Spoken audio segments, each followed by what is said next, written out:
Madison. This is Chrissy Birdsall with your Sports Center update, brought to you by The Jump Around, ESPN Madison's weekly Badgers-dedicated digital show and podcast. New episodes debut every Thursday at 12:30 p.m. on the ESPN Madison YouTube channel. And subscribe to the Varsity Podcast for the best Badgers conversation from ESPN Madison on wherever you get podcasts. The Milwaukee Brewers getting back on track, defeating the Cincinnati Reds 8-2 last night. Rookie pitcher Chad Patrick getting the win for the Brew Crew, filling in for a depleted bullpen, which is why the Brewers making a trade this morning, sending number 7 prospect Yofri Rodriguez and the 33rd overall pick to the Boston Red Sox for right-handed pitcher Quinn Priester. The Brew Crew is back in action tomorrow as they kick off their series against the Colorado Rockies. First pitch is at 7:40 with pregame coverage starting at 7 p.m. right here on 100.5 ESPN, Madison's new home for the Milwaukee Brewers. As college basketball season starts to wrap up, Portal Combat is in full action. Wisconsin Badgers about an hour ago announcing junior forward Xavier Asmus entering the transfer portal. This comes less than a day after picking up senior guard Nick Boyd. Stay up to date on ESPNWisconsin.com. Metro Kia of Madison, Madison's trusted Kia dealer. Stop into Metro Kia on the east side of Madison or metrokiaofmadison.com. Everybody's ego takes a shot on this show. You gotta keep your chill with Jim, Matt, and Molly. I am savage. So you're not special. Jim, if we want to play this game, we can play this game. And I'm just like, oh my God, this guy's going to swing on Jim. He's a complicated fellow. People like me. I don't think so. This is Jim, Matt, and Molly. Presented by Coors Light on 100.5 ESPN. We're learning a lot about each other. We got Homer, Matt Hamilton. Yeah. We have... Pessimist Molly. No. Realist. And then Contrarian. Total. Yeah. Jim Rutledge here. It's Murr. I'm the flower, Mr. Mr. Could it be possible you guys are the best show in ESPN Wisconsin, the whole state? Yeah, obviously. It's possible. Anything's possible. You're the best. I mean, Broadcasting live from the Everlight Solar Studio in downtown Madison. Alongside Matt Hamilton and Molly Brown, here's Jim Rutledge. It is Jim, Matt, and Molly. We are live from the Everlight Solar Studio. By we, I mean me, Jim Rutledge. I am back from my trip to Kentucky. Happy to be back alongside Molly Brown and Matt Hamilton. You can see us on the ESPN Madison YouTube stream. We are presented by Coors Light. The mountains are blue. You know what to do. And that's crush a Coors Light. Oh, it feels good to have the power back. Did you guys miss me? We did. We did. Yeah. And that because Molly was doing that, and then Ryan had to be asked to bring a little extra oomph to the, and that's Crush a Coors Light, and it just felt like his timing was off after that. And that's Crush a Coors Light. There you go, Ryan. You sounded more enthusiastic there than you did all last week. Look, I just didn't want to I didn't want to have too much power. I wanted you to have the power. Gotcha. Molly. I didn't Okay, want to steal any of your power. Appreciate it. All right. Well, you can get into the show, 844-770-3776 on the Carbless Talking text line. This is more. And you can chime in. Tell me if you missed me. I'd be happy to hear it. But I missed you guys. Missed doing the show. I listened a little bit on Thursday and Friday when I got back into town. Looked like sounded like you guys were having a good time, having good discussions, good poll questions, good Saturday Unlimited poll questions. I enjoyed listening when I was out and about. But I was in Kentucky, and I got bit by the weather again. If you guys remember last year, I went down to Gatlinburg, and we had trees fall in our cabin. Oh, that's right. This time around, we ended up delaying our trip. We did it like early in the week. My wife's like, hey, Saturday's going to be really tough. Like, why are we leaving on Saturday? Should teach 4 days. And I'm like, that's a good point. Why don't I see if I can move it? So I moved it back to Sunday. So we left on Sunday, which the only bummer for that was the best weather day of the whole trip. So we kind of drove through our best weather.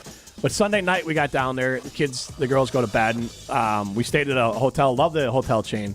They don't advertise with us, but I would say that food's included. You can get a happy hour. This one, you had to buy a drink for $1 for a ticket, but depending on the state, you can get free happy hour there. You can get some Coors Light or other drinks there.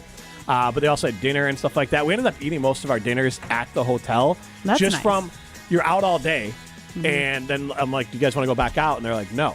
And like it'd be like wedding style. Like you like it was decent food. It wasn't anything like you're gonna write home about, but it was good food. And so the kids didn't really, they wanted to swim and wanted to do the rest of it. So we ended up eating there. So I highly recommend the place we stayed at. But he's not going to tell you where it was. I'll give it to Jury Inn. It's a chain across. I think the only one in Wisconsin is in Milwaukee, but all the chains are the same. Very family friendly, and super nice rooms. Everything was fantastic. But the first night we're there around 10:30, which is 9:30 on our body clock. So Tanya and I were still up, and we're all of a sudden we start hearing the tornado alarms go off. Oh no! And we were watching. We didn't have like our Netflix or anything set up, so we're just watching. Regular cable TV, so we're watching HGTV, kind of a throwback to when we first started dating, where we'd watch HGTV and just kind of hang out and judge the people on House Hunters and things. Yeah. And I'm like, what's going on? Marriage. I'm a yoga instructor, and so is my husband. Right. Our budget's $7.8 million. Right, exactly. Literally. That's basically truth. Like, what? Right.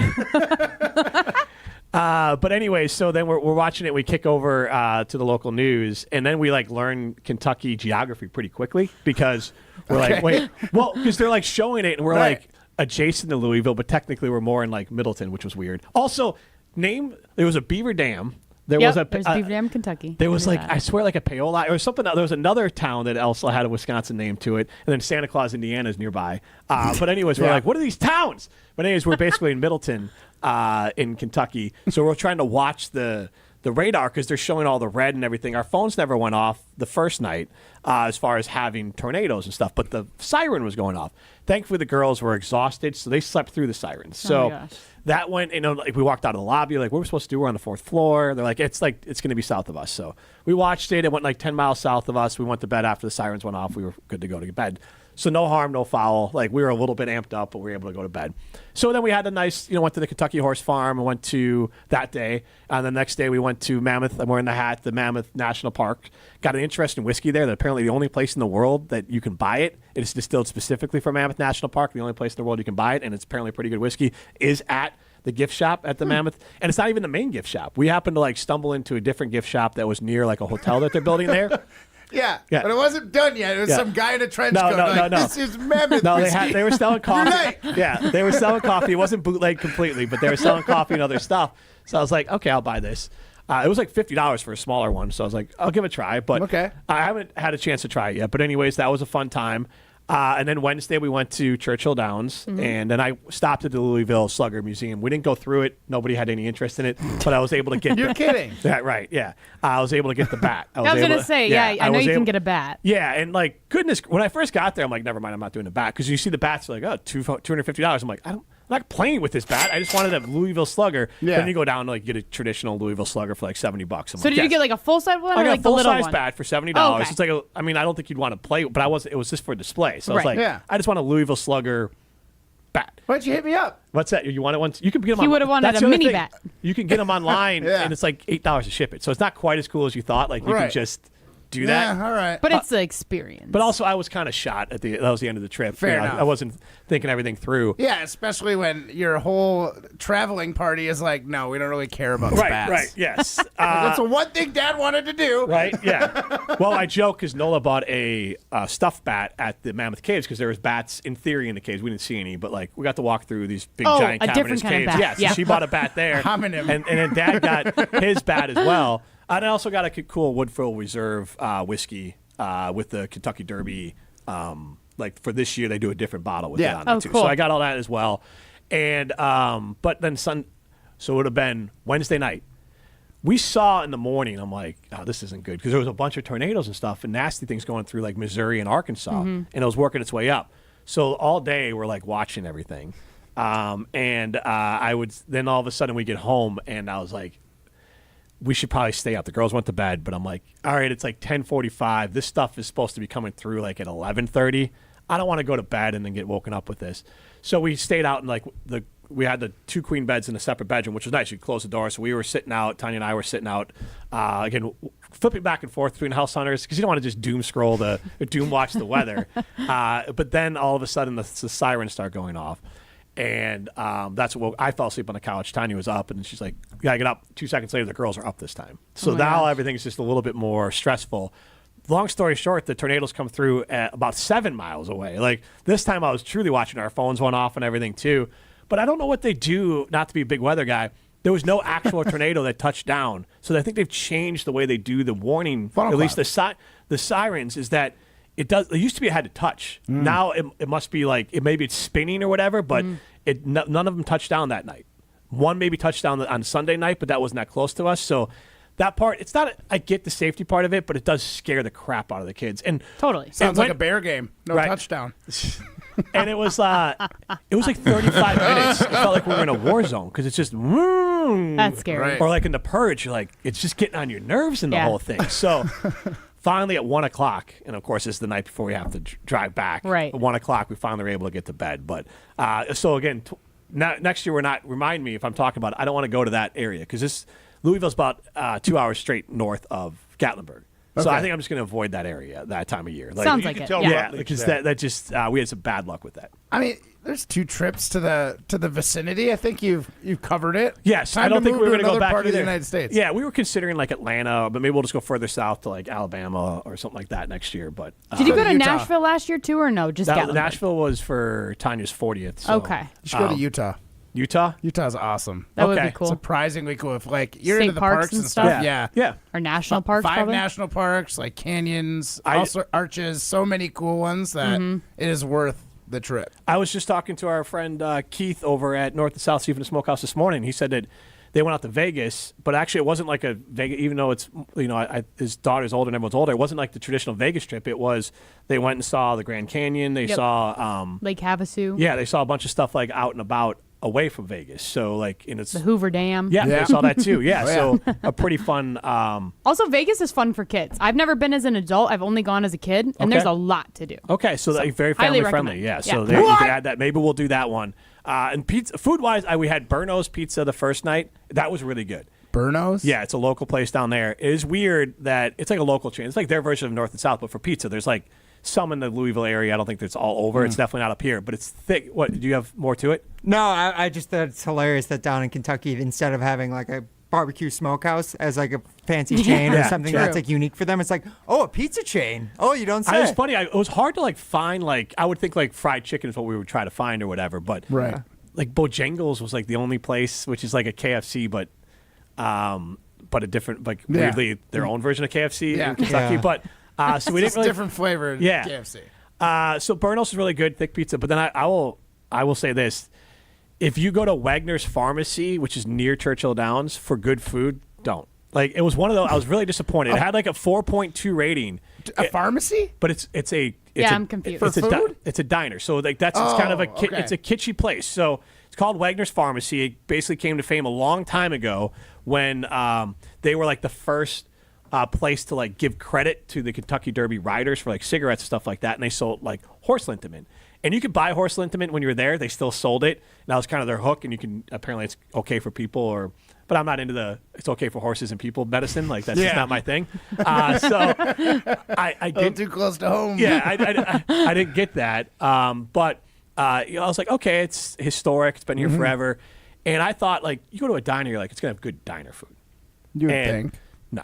Oh. And it was like, and my wife's a good cook, but the whole time she's like, the bread is like from Costco. The chips are like from like it Right. was just like regular Ruffles. They just dumped into nothing felt like homemade there. The bread was everything was kind of meh. Like my girl's got I got an open face roast beef sandwich because the old guy next to me is like, you got to get this, and I'm like, okay. One, I felt bad because like he's old and he's telling me I got to get this. He had and, no idea you did not want to talk to him at all. well, I also did not want. That was fine, but I did not want, I didn't really want a hot open face sandwich, but I'm like, okay, if this guy's Yeah. recommending it, I'll go in for it. Right. It's got to be something. That's like one of the last things on a menu, like lunchtime. Yeah.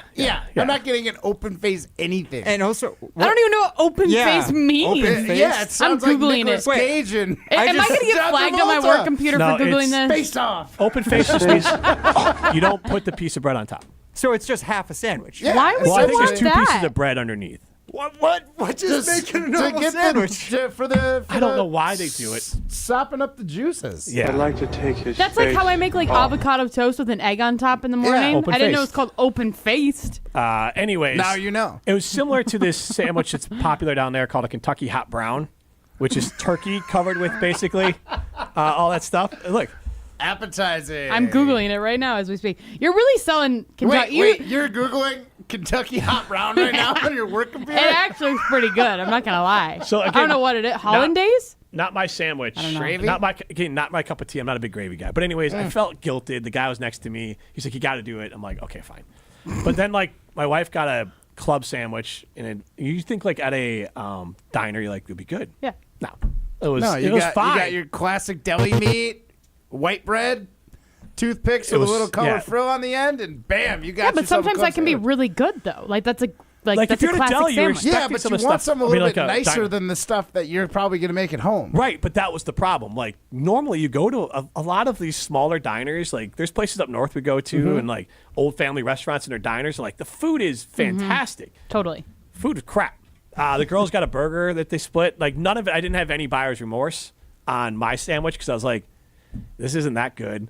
The peas were out of like a frozen can. They were like Nice. dark green. Gross. I don't like peas to begin with, but like if they're fresh peas, maybe I'd mix them in with the potatoes or whatever. I'm Yeah. like, no, I'm gonna get sick. It was like a dark green. So So Churchill Downs, did you get to go into like the they took us- racetrack area? Yeah, That's they cool. they took us in, and so we got to go down there and take some photos, and then we went to the Kentucky Derby Museum, and then the museum, which technically is not part of the actual Kentucky Churchill Downs, but they have like a shared relationship there. So they let you go down and they take you down to the actual racetrack, which was super cool, and that was really fun. And the actual museum is great too. I highly recommend the museum as well. So really a fun time.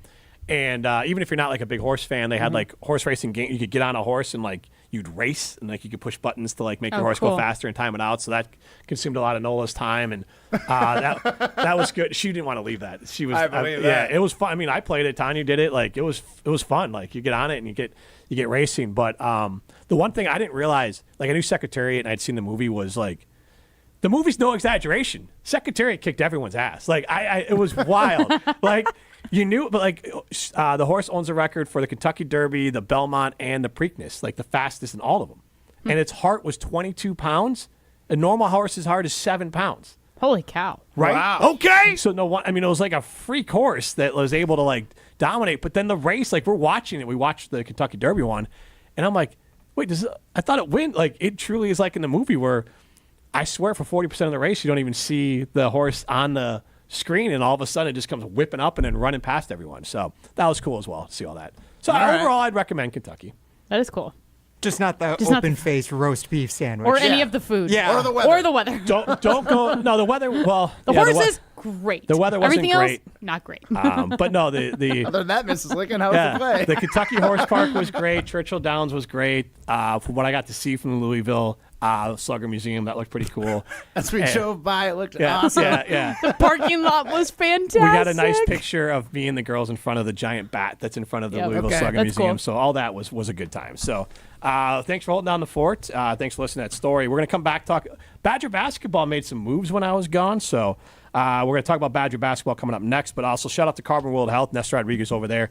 Look, there's so many different ways they can help, whether it's semaglutide, hormone optimization. Because, guys, if you are – it's more than hormone optimization. It's more than just the idea of maybe not performing as much as you want to in the bedroom. It can be muscle growth. It could be struggles with anxiety, struggles with sleeping, all those different things. And the right treatment plan with Carbon World Health with hormone optimization can help you. So go talk to Dr. Nestor Rodriguez about low T. Talk to him about semaglutide. You can talk to him about the workout plan. Obviously, they have cryotherapy and red light therapy. All at Carbon World Health. Go to carbonworldhealth.com. We'll come back and we're going to talk about some of the Badger players that were added in the portal. Do we have better thoughts about Greg Gard? This is Jim, Matt, and Molly, presented by Coors Light. Lucky by a billion. You're listening to Jim, Matt, and Molly, presented by Coors Light. Also brought to you by J&K Security Solutions, securing homes and businesses in the Madison area since 1987. Hi, Dave from Canopy Wealth Management here. Our balanced approach helps guide you through a complex and ever-changing landscape. Throughout your family's financial planning journey, we will serve as a partner, advocate, and steward in all aspects to help you achieve your goals with confidence. At Canopy, care, competence, and clarity, it's not just a tagline, it's a promise. Go to canopy-wealth.com to get started today. That's canopy-wealth.com. Coors Light presents To Chill or Not to Chill. When your friend skips your favorite song on the playlist. End the friendship. Or choose chill because that song lives rent-free in your head anyway. And you planned ahead by bringing Coors Light to the party. And the sound of that ice-cold can cracking open was music to your ears already. Coors Light. Choose chill. Celebrate responsibly. 2024 Coors Brewing Company, Golden, Colorado. Hey, Gina, did you hear about the draft? Wayne, there's no draft at Pella. There's definitely a draft. Right, Wildy? Yeah, everybody's talking about it. Pella windows are constructed of the highest quality. No drafts. But Pella should be everyone's number one pick because right now at Pella Windows and Doors of Wisconsin, get no interest financing options or free glass upgrades. So where is the draft? Coon. Visit PellaWI.com today. Certain restrictions apply and 4/30/2025.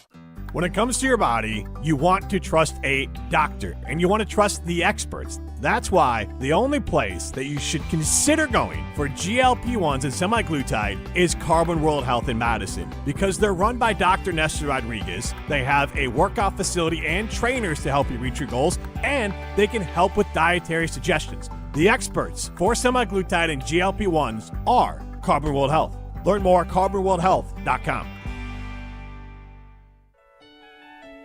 From color-changing alexandrite to shimmering zircon and everything in between at Chalmers Jewelers, you'll find high-quality, affordable, one-of-a-kind pieces. We source straight from the gem cutters, and we manufacture in-house from start to finish. As the manufacturer, we believe in truth in pricing. Never pay more for quality and stunning, beautiful jewelry. She's one of a kind, and so should her jewelry be. While others may send your jewelry dreams to someone else to make, with us, your dreams become reality with the help of our custom jewelers, with you involved the whole way. With a staff that has over 200 years of combined experience, why buy from a place that marks up jewelry made by the thousands? When you can buy direct from Chalmers for that one-of-a-kind piece that is better quality, often for less. Chalmers Jewelers in Middleton and Madison. ESPN Wisconsin's Mark Tauscher here for Kohler Services. Well, if you think your shower is one of the ugliest in Wisconsin, upload a photo to goodkarmabrands.com/Wisconsin contest for a chance to win a free shower remodel. Yes, you heard me correctly. One lucky fan will win a free shower remodel from Kohler Services, including a design consultation, demolition, and removal of your existing shower or bath, and installation of a brand new Kohler Lugstone shower. goodkarmabrands.com/Wisconsin contest for your chance to win. Metro Kia of Madison is Madison's trusted Kia dealership, and they are home to the 20-year, 200,000-mile warranty. If you're looking to purchase, finance, or service your vehicle, Metro Kia of Madison is the place to go. As always, at Metro Kia of Madison, you can enjoy 2 years of no-charge maintenance on any new vehicle. Browse their inventory and find this month's special at metrokiaofmadison.com. That's metrokiaofmadison.com. Find your new vehicle at your trusted Kia dealership today. Welcome back to Jim, Matt, and Molly, presented by Coors Light on 100.5 ESPN. Brought to you by Metro Kia of Madison, Madison's trusted Kia dealership.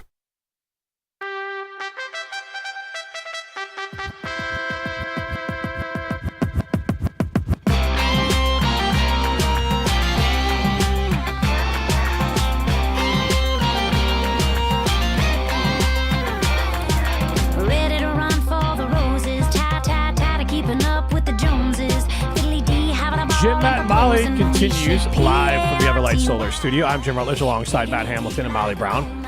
You can see us on ESPN Madison YouTube stream. You can get into the show 844-770-3776, and the Call Was Talking text line. List is more. I did see we have a Siding Unlimited poll question. Would you eat an open-faced sandwich? That's a... Not would you eat. Would you order Would you order an open-faced sandwich? You don't order open-faced sandwich. Unless it's like I said, unless it's a toast with avocado and an egg on top. I would order that. Actually, no, I wouldn't order that because I'll make it at home. Yeah. Never mind. I just talked myself out of it. That's how you can talk yourself out of it. You can chime in on that. But when I was gone, Badger basketball was busy. And it kind of all came official over the weekend. But they added Portland. Well, worth noting, I guess, initially, Xavier Amos he left today. Yep. A little Metro Kia breaking news. He played forward for the Badgers. Got some playing time late in the year. But not a major factor for the Badgers last year. But was someone I think maybe Badger fans were hopeful that would stick around. Obviously, when I was gone, Daniel Freitag left as well, which isn't a good look optic-wise, but we'll have to trust. I think we're a little bit in great guard we trust right now. Of like, for hey, who?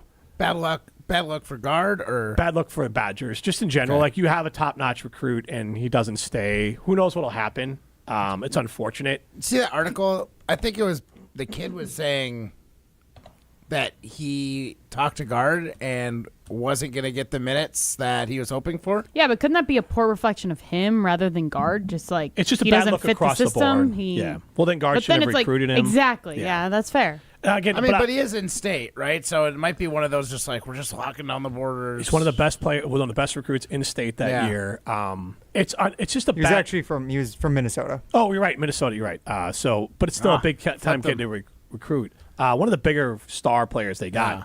So I would say that it's just unfortunate all around. I'm not really getting on anyone for it. Hopefully, Freitag goes somewhere and is successful, and then great guard, obviously, with the players he's bringing in. Like, this is the new college basketball. You have to continue to win year over year. So on that note, they brought in Portland transfer Austin Rapp, a 4-star recruit, but all these are 4-star. He's the 171st ranked transfer player, but he is, I think he's got 3 years eligibility left, and he is a 3-point shooting machine. Now, the one knock on him is that he doesn't really score on the inside, but hopefully the Badgers can work on that with him. Then there's Virginia transfer Andrew Rode, and he is a player that's from the state of Wisconsin and played small college ball, then went to Virginia. Had 2 solid years at Virginia, and then now he's got 1 year left. He's coming to Wisconsin for that. 6'6", 167th overall ranked player. And then the guy that I'm excited about, not just because he's a former FAU Owl, but maybe he helps break the Sweet 16 streak for the Badgers, because Michigan had Vlad Golden, went to the Sweet 16. Arkansas had Jonell Davis, and they went to the Sweet 16. And then the Florida Gators are in the national championship game with Elijah Martin. The other starter on that team out of the 5 was Nick Boyd, who went to San Diego State. They made the tournament this year. Was it Michigan? San Diego State, I think. San Diego State lost to Michigan, yeah. Right away. Look at you. Look at all those YouTube videos that you watch. Yeah, see, it's and then, paying off. So Nick Boyd is the 45th ranked overall transfer player. So their highest ranked player coming in. Averaged basically, I think, 14 points, 3 assists, 2 boards, something like that at San Diego State. So he's someone that should bring experience in tournament time. Obviously, Big Ten play is not going to scare him. So some good players brought in. So I don't know what you guys think about it, but I'm kind of in this, you know what, I got to give guard the benefit of the doubt, and guard we trust. Now, I don't think they're winning the national championship, but that's not his fault anytime soon. But I do think he's going to put out another team that Badger fans are going to be proud of, Brewer style.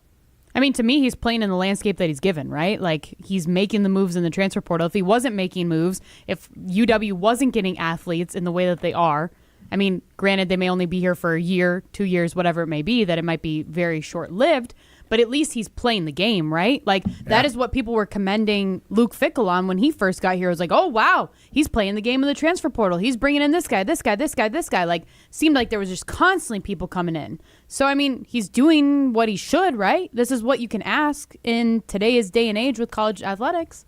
Yeah, and, I mean, he's got a good start. Like, let's remember. So, first of all, when we talk about who is left. Yeah. I don't feel nearly as bad as I did at the end of last year when we had lost everybody. I will say this, of not value. to be super negative. Blackwell worries me because if he's going to be looked at, if he feels he's good enough to go look at the pros. Right. He says he's going to come back to Wisconsin, but that feels like someone that Duke or someone else could say, "Hey, do you want $1 million to come play for us?" Oh, and I wouldn't fault True. the kid for leaving. Right. I don't think Greg Gard would either. And I would imagine that the Badgers at best max out at like $500,000. I don't even know if they can do that. So I do worry. I understand he's been quoted talking about his dad's been talked about loyalty and things like that. But there's loyalty, and then there's doubling or tripling your money. How do you guys feel about that they can declare for the draft now, but yet also say, I thought if you declared for the draft, then like you're automatically done in college. So the difference part now you can have an agent. So before you could declare for the draft, and you could pull out before the draft, but if you didn't have an agent, you could go back and play. The rule has kind of it's been moved back and forth, but that's definitely been a rule in the past. So that's not. Now I do think the date's a little different now. Like in theory, you could if you're Cooper Flagg, go declare for the draft. See that the draft lottery is before I think the draft lottery is like mid-May, and your date to go back to college is the end of May. So in theory, you could say, hey, I don't want to go play for Charlotte, yeah. And so I'll go back to college, and now it feels a little bit more like a real threat because maybe he could make couple $1 million in college. So that's one part that could get tricky in the future. But for now, it's not completely out of line that the players have been able to do that. Interesting. Yeah, it is kind of like, I don't want to say shocking is not the right word, but it is weird. It's like hedging. Yeah. It's like he doesn't think he's quite good enough to get drafted. It's like a plan B. Yeah, I can fall back on it. Yeah. Which, I mean, if you're making, like you said, if you're offered $1 million, $500,000, whatever it may be, it's not a bad plan to fall back on. Yeah, that's a pretty wild landscape. I will say I am excited for what Guard's done. I expected him to be very average to terrible this season, and the Badgers were legitimately good. So he's proven that at least once he got it right, but to have to get it right year in and year out with the players that you get in, I think that's going to be the new way of doing things. I think it's going to be as a mid-major in a major. Yeah. And I think with Guard you have to he's going to get a leeway. Like if he fails this year, he'll get another year. But then it could be a hot seat. But yeah, a couple years probably. Yeah, what he did last year was pretty remarkable. But I'm not counting on Blackwell being here, and that's not a knock on him. I mean, if he's good enough that someone's telling him he should at least consider the NBA, then he's good enough where other schools are going to come spend some real money on him. Yeah. Rick and DeForest chimes in. A brisket dinner at North and South is considered a open-faced sandwich. So absolutely would order an open-faced sandwich. That's a good sandwich. point. Well, I put on open-faced roast beef sandwich. Okay, was on the poll question. Okay, I didn't realize the roast beef. I should have added the in Kentucky part, to be honest. Yeah. I wanted to paint the picture as much as possible, but I didn't want to give away too many details. I'm looking up the brisket dinner from North and South, so I can see. It's very classic for barbecue to throw down a pice of bread. Yeah, open-faced at barbecue is very common. There's some chicken places that do that too. Yep. Like the local one that does the hot, not local, the chain that does the hot chicken. They always throw a piece of bread down. Is that an open-faced chicken tender sandwich? Well, why have I never heard of open-faced before today? It sounds like a medical procedure. Not it does, and it sounds disgusting. I didn't think, I haven't worked at a restaurant. There was always like an open-faced sandwich. Yeah, like when I worked at like the like kind of like mom pa diner that was in McFarland. Yeah, we had an open-faced sandwich, but like there's no restaurants have that anymore. It's almost like a nostalgia kind of place. You got to go to a mom pop shop to find an open-faced sandwich anymore. Open-faced nostalgia. It's basically sign me up. I mean, no, if you like bread, like in a good restaurant, they put it on Brewers. nice. They put it on. They love an open-faced sandwich. You're saving bread. It probably came from like what was it the Depression times? The Great Depression. Well, just saving a slice of bread from yesterday. So it's making a comeback. It's making a comeback. That's what it is. Molly, tell us about some tailgate tour tickets. Oh yes. Hold on, I need to find my script. You can keep going. We can do it. We can do it the next segment. No, I got it. I got it. Okay. Yep. Right. Get your dialing fingers ready, guys. 844-770-3776. Get ready, Madison. The Packers Tailgate Tour rolls back into town this Wednesday, April 9th. Join us in supporting Dairyland Sports, a Madison-based nonprofit improving access to sports, fitness, and recreation for individuals with physical disabilities in Wisconsin. Tune in this Wednesday as we will be over at the Blind Shot Social at Garver Feed Mill as we host Jim, Matt, and Molly at the Packers Tailgate Tour Stop in Madison. It's sponsored by Visit Verona, the Paul's Party Memorial Kindness Campaign, and ESPN Madison. Right now is your chance to win a pack of 4 tickets to the Packers Tailgate Tour. 844-770-3776. This is Jim, Matt, and Molly. Which caller do we want? Oh, caller number 5. Caller number 5. There no we go. reason behind it. It's just first number that came in my head. Caller number 5, 844-770-3776. You win Packers Tailgate Tours right now. You're listening to Jim, Matt, and Molly. It was similar to this sandwich that's popular down there called a Kentucky Hot Brown, which is turkey covered with basically all that stuff. Look. Appetizing. I'm Googling it right now as we speak. You're really selling Kentucky. Wait, you're Googling Kentucky Hot Brown right now on your work computer? It actually is pretty good. I'm not going to lie. So again, I don't know what it is. Hollandaise? On 100.5 ESPN and the ESPN Madison YouTube channel. When it comes to security for your home and family, you want a winner, and we found one when we placed our trust with J&K Security Solutions. This is Greg Gard. Kim and Jeff hit the game-winning shot for us with the Control 4 home technology system. Home or away, from our smartphones, we can open the garage door, dim the lights, turn on the TV, as well as arm the security system. That's convenience as well as peace of mind. Let J&K Security Solutions do for your home or business like they've done for us. Call 255-5799 or online at jksecurity.com. Your Zimmer Honda gets you everywhere. When it needs service, you need Zimbrick Honda service. Their customer service is second to none, and you can experience it for yourself at 2 convenient Madison service locations on Fish Hatchery Road and Grand Canyon Drive. From simple maintenance to expert repairs, Honda certified technicians handle it all. Need new tires? For a limited time at Zimbrick Honda, you can buy 3 tires and get the 4th for only $1. Part of the Madison community since 1973. Shop local. Shop Zimbrick Honda. Jim Rutledge here, and I want to tell you about the Brewers Company, Dane County's premier retailer of outdoor furniture. They'll help you elevate your outdoor living space like they have for me. Exceptional craftsmanship, all the latest styles, colors, and durable materials that hold up to whatever Wisconsin weather brings. From deep seating to dining, pick your set and the Brewers Company will customize it to fit your style. Visit their furniture showroom in Middleton and let their trained staff help you bring your outdoor dreams to life. The Brewers Company, your outdoor living experts.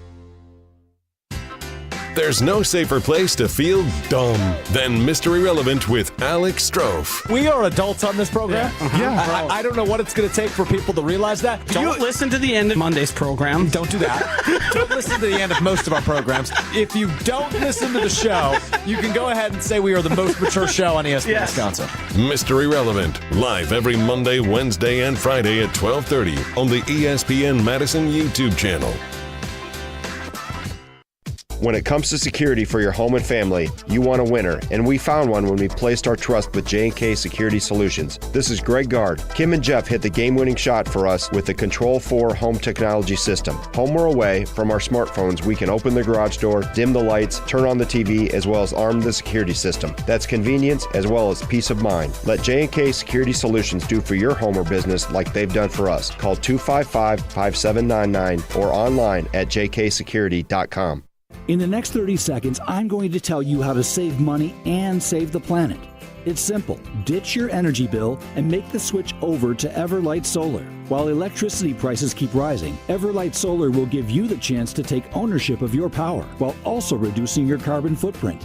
As a local company based out of Madison, they'll be there with you every step of the way as you make the switch to solar. To learn more about how you can save money and save the planet, go to everlightsolar.com. Since 1956, Holman Lindsay Paints has been making paint in Wisconsin for Wisconsin. Because of their commitment to making great paint for Wisconsinites, Holman Lindsay has grown over the years to 26 locations in this great state. Headquarters in Sun Prairie with a state-of-the-art facility, Holman Lindsay has the paint you need to make your job better. From do-it-yourself to professional, Holman Lindsay has paint for everyone. Visit one of their local locations today in Madison, Sun Prairie, Middleton, and Janesville. Madison's home of the Milwaukee Bucks. Lillard lobs up top to Giannis. Whoa, what a play! Wisconsin Badgers volleyball. Underneath it, bump set, left side, powers it down. What a rally! And Wisconsin comes out on top. And now, the Milwaukee Brewers. Swinging a fly ball to left. It is back to the wall. Done!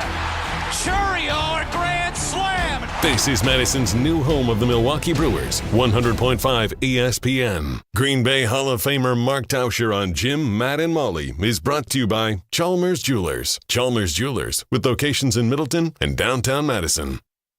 I don't know if I'd agree with that, Jim Rutledge. Green Bay Packers Hall of Famer Matt Hamilton. Help me out. Who is that? Wisconsin football analyst. You know what? It feels like Molly's the only one that's being sincere about that. So, Molly, I really appreciate that. Thank you. Mark Tauscher on Jim, Matt, and Molly is brought to you by Chalmers Jewelers. Chalmers Jewelers, with locations in Middleton and downtown Madison.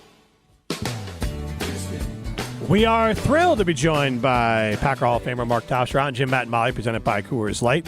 Jim Rutledge, Matt Hamilton, Molly Brown with you. And Mark, before we get to some Packers talk and everything, have you ever been to Kentucky before? Have any experiences down there? I just got back from the Louisville, a little bit of Lexington area. I have. I've been to the Derby a bunch, and good bourbon down there. And from what I've understood, talking to Wooly, really good open-faced sandwich. Well, so I got a chance to tour Churchill Downs. I went to the Kentucky Derby Museum, and there was a place nearby that was kind of like famous with the locals called Wegner's Pharmacy. And I was very disappointed. So if you go back down there, don't go there. Like, you thought it would be like a cool, like we thought it'd be like a cool, kitschy kind of diner, because that's what it is. It's like it got its start a long time ago as like a pharmacy. The jockeys could get they make cigarettes. their own sodas and stuff, and like ice cream shakes and all that. Yeah, but it's just not. But like with the diner food, was just meh. You could have just got it all at the Walmart and then just thrown together a sandwich. I mean, Jim, you have a refined palate. I mean, you're only eating like gastro. Yeah. You know, now that you've been up in Madison for this long, you're not gonna. I mean, when's the last time you went to a diner? Well, there's some really good diners up north. You can attest to that. And sometimes you go to those and you get, it's like a good greasy spoon. It's at least feels a little homemade and stuff. This just felt very store-bought, which was disappointing. Okay. Because we went into it like, I like to will, seek out diners because a lot of times it's really good home-style food. And you got kids, and that's just easier for them to eat a lot of times too. But you're the Guy Fieri of ESPN Wisconsin. Yes, absolutely. So, how is the Derby's got to be a pretty awesome experience. Getting to walk down there during when there's no races or anything going on, it was pretty amazing. It's the best. I think I didn't realize I went when I was in college, and then probably like the first 5 or 6 years of my time in Green Bay, we had a group that would go down, and you don't realize the party atmosphere. You kind of see on, TV. You got everybody dressed up, fancy, and they're drinking their, what are those called? The mint juleps, yeah. The fancy glasses, and then everybody. And then there's the infield, and early on it's the infield, and that is a experience. It's very Mardi Gras-esque. So there's just it's a place I think every sports fan needs to go at one point in their life if they can. So do you have something on your bucket list still for sports? God, once I got to go down to Augusta, that kind of covered it.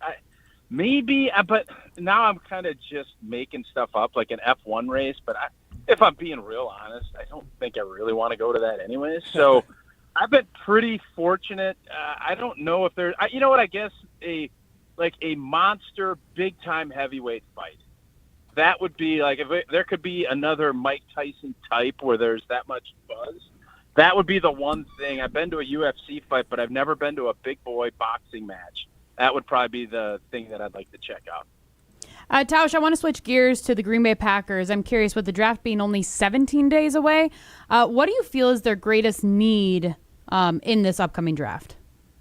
I think finding someone that can win a lot of one-on-one pass rush, and whether that's going to end up being an interior defensive lineman or an edge guy, or if it's a linebacker that ends up being that guy, I think there's a lot of depth at that spot, and depending on kind of how that early part of the draft shakes out, I think you can get a really big impact player. And, I know everybody's going to clamor for a wideout, but, it's been 23 years now since the Packers have drafted a wideout in the first round. I just don't think that's going to be the road, even though the guy from Ohio State was in visiting and there's a little bit of buzz about him.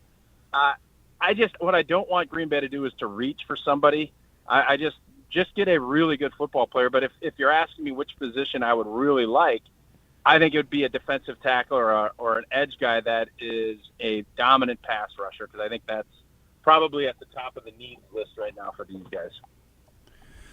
So do you think Goody is more likely to go up and get a guy he likes, or sit around and if he doesn't get his guy, move back? Like, is there any chance that Goody can make a move this year that makes you feel confident that we got the guy we're targeting?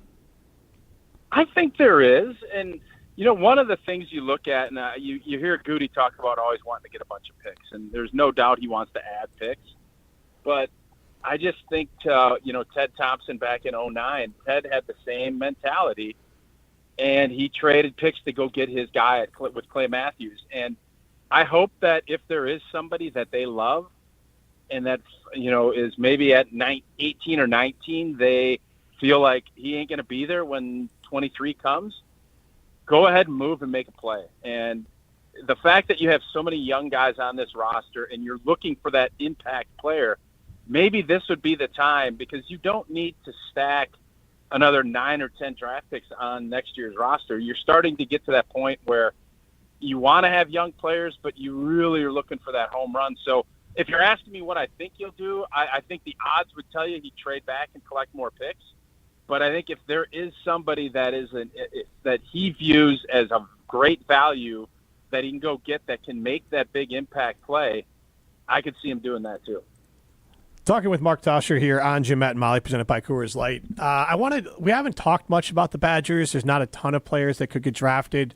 But I did get a text from Melvin Gordon. He's going to be up at the draft. Hopefully he's going to swing by some of our draft stuff. So it wasn't that long ago that the Badgers had some high picks, although it's been a little bit since Melvin was a higher pick like that. But obviously Taylor and other players. Is Hunter Wohler a prospect that is the high? I would imagine he's the guy that will be picked the highest by the Badgers. But what do you think about him as a prospect? I think he's got a good RAS score and obviously has stuff on tapes. That's usually a good combo to kind of outperform maybe some draft predictions. Yeah, I think between him and Jack and obviously Joe Huber at guard, there's three guys that I think will get drafted. I don't know. I haven't seen what Hunter's scores, his RAS score and everything is. You said it's pretty good. That's what I was told, yeah.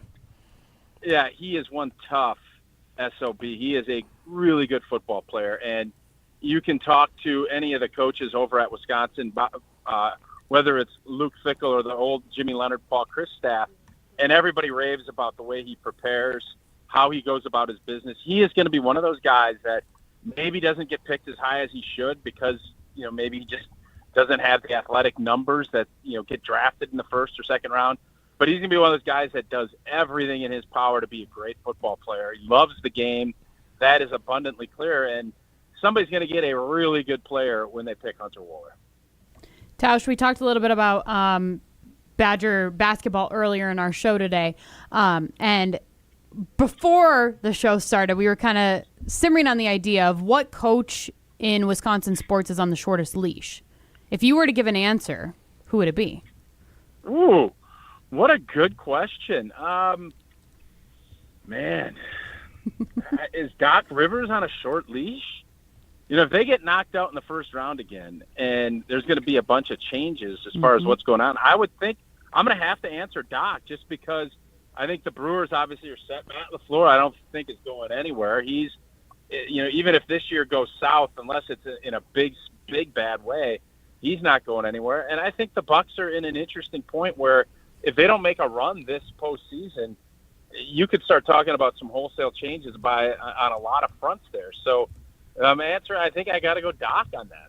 I'm shocked that you think that Matt LaFleur doesn't really have anything to worry about necessarily, unless this year goes horribly wrong. Well, that's not what I'm, Molly. Don't no. be all clickbaity. That's not what I said. I hit the clickster. What I said was this season he is not. I don't think there's a ton of fire. Now, if this year goes and they don't make the playoffs or it's another one and done, oh, baby, it's going to be hot seat city. But for right now as we sit here, I mean, the Bucs season's wrapping up and they're getting into the postseason. I just think that there's probably more I guess, pressure or more what is going to happen if this playoff run doesn't exist. Where I think when it comes to Matt LaFleur, obviously he needs to have a good season, and if he doesn't, that seat's going to be warm, and I'd probably answer that question a lot differently. Okay. Now you want to throw in you want to throw in our college coaches? Oh, you're saying LaFleur's not on the hot seat, huh? Well, that is kind of what you said. You explained yourself well, though, so I'll take it. He's on one of those, the heat seaters when you get your car and you got three buttons. I think he's at one. I think there's one button that's up, and it's warm, it's a little toasty, but it's not to the point where you have to get off the seat. But this season, if things get off to a slow start, there'll be red buttons lighting up on your seat. I love that you call it a heat seater. What do you call it? Heated seat warmer? seats. I mean, you knew what I was. What I was saying. Yeah, we did. So, what would you boys and girls, now that we're going to be at the tailgate tour on Wednesday with the Packers coming in, you guys are sitting down with Mark Murphy. What are you asking him? I'm nervous because I feel like we've talked. What are we asking Mark Murphy about?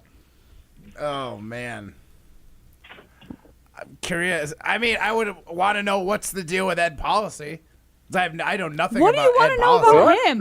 What is this, Seinfeld? What's the deal with Ed Policy? Frame it as a question. I have no idea. Is this changeover going to be business as usual?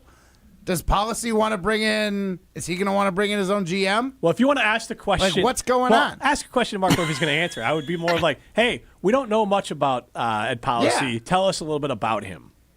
He's not going to be like, I think you should have fired Ed Policy, everyone. what's up with that? Is that not the same thing? No. Okay. What is the deal with Ed Policy? Well, what's the deal with airline peanuts? I mean, open face sandwiches. So I think I would never ask you guys a question I wouldn't answer. Yeah. And I think mine would be, if you weren't forced to retire, would you be retiring? That's a good one. Ooh. What do you think his answer would be? I would think no, he would not retire. What do you think about the policy, pun intended, I guess, or not, from the Packers on this? Because honestly, I think age limits more and more just feel the right thing to do. So, like, what do you think about the idea of the Packers putting an age limit in there?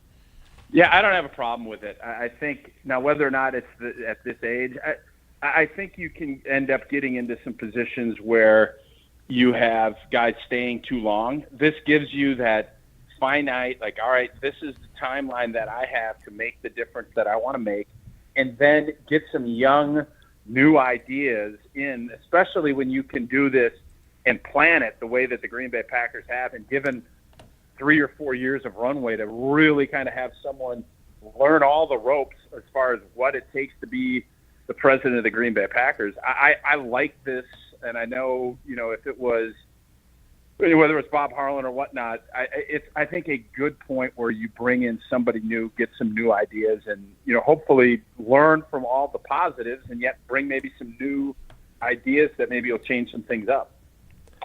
Mark, last thing I have, Badger basketball, we're all fans, and obviously the year didn't go exactly how we wanted to as far as in the tournament, but honestly, I'm starting to look at Badger sports in general as, and I don't mean this in a negative way, as they're kind of the Milwaukee Brewers now, that Badger football and Badger basketball, dollars-wise, it's going to be hard for them to compete. They're going to have to be smarter and more strategic and just really catch lightning in the bottle to be true regular national championship contenders.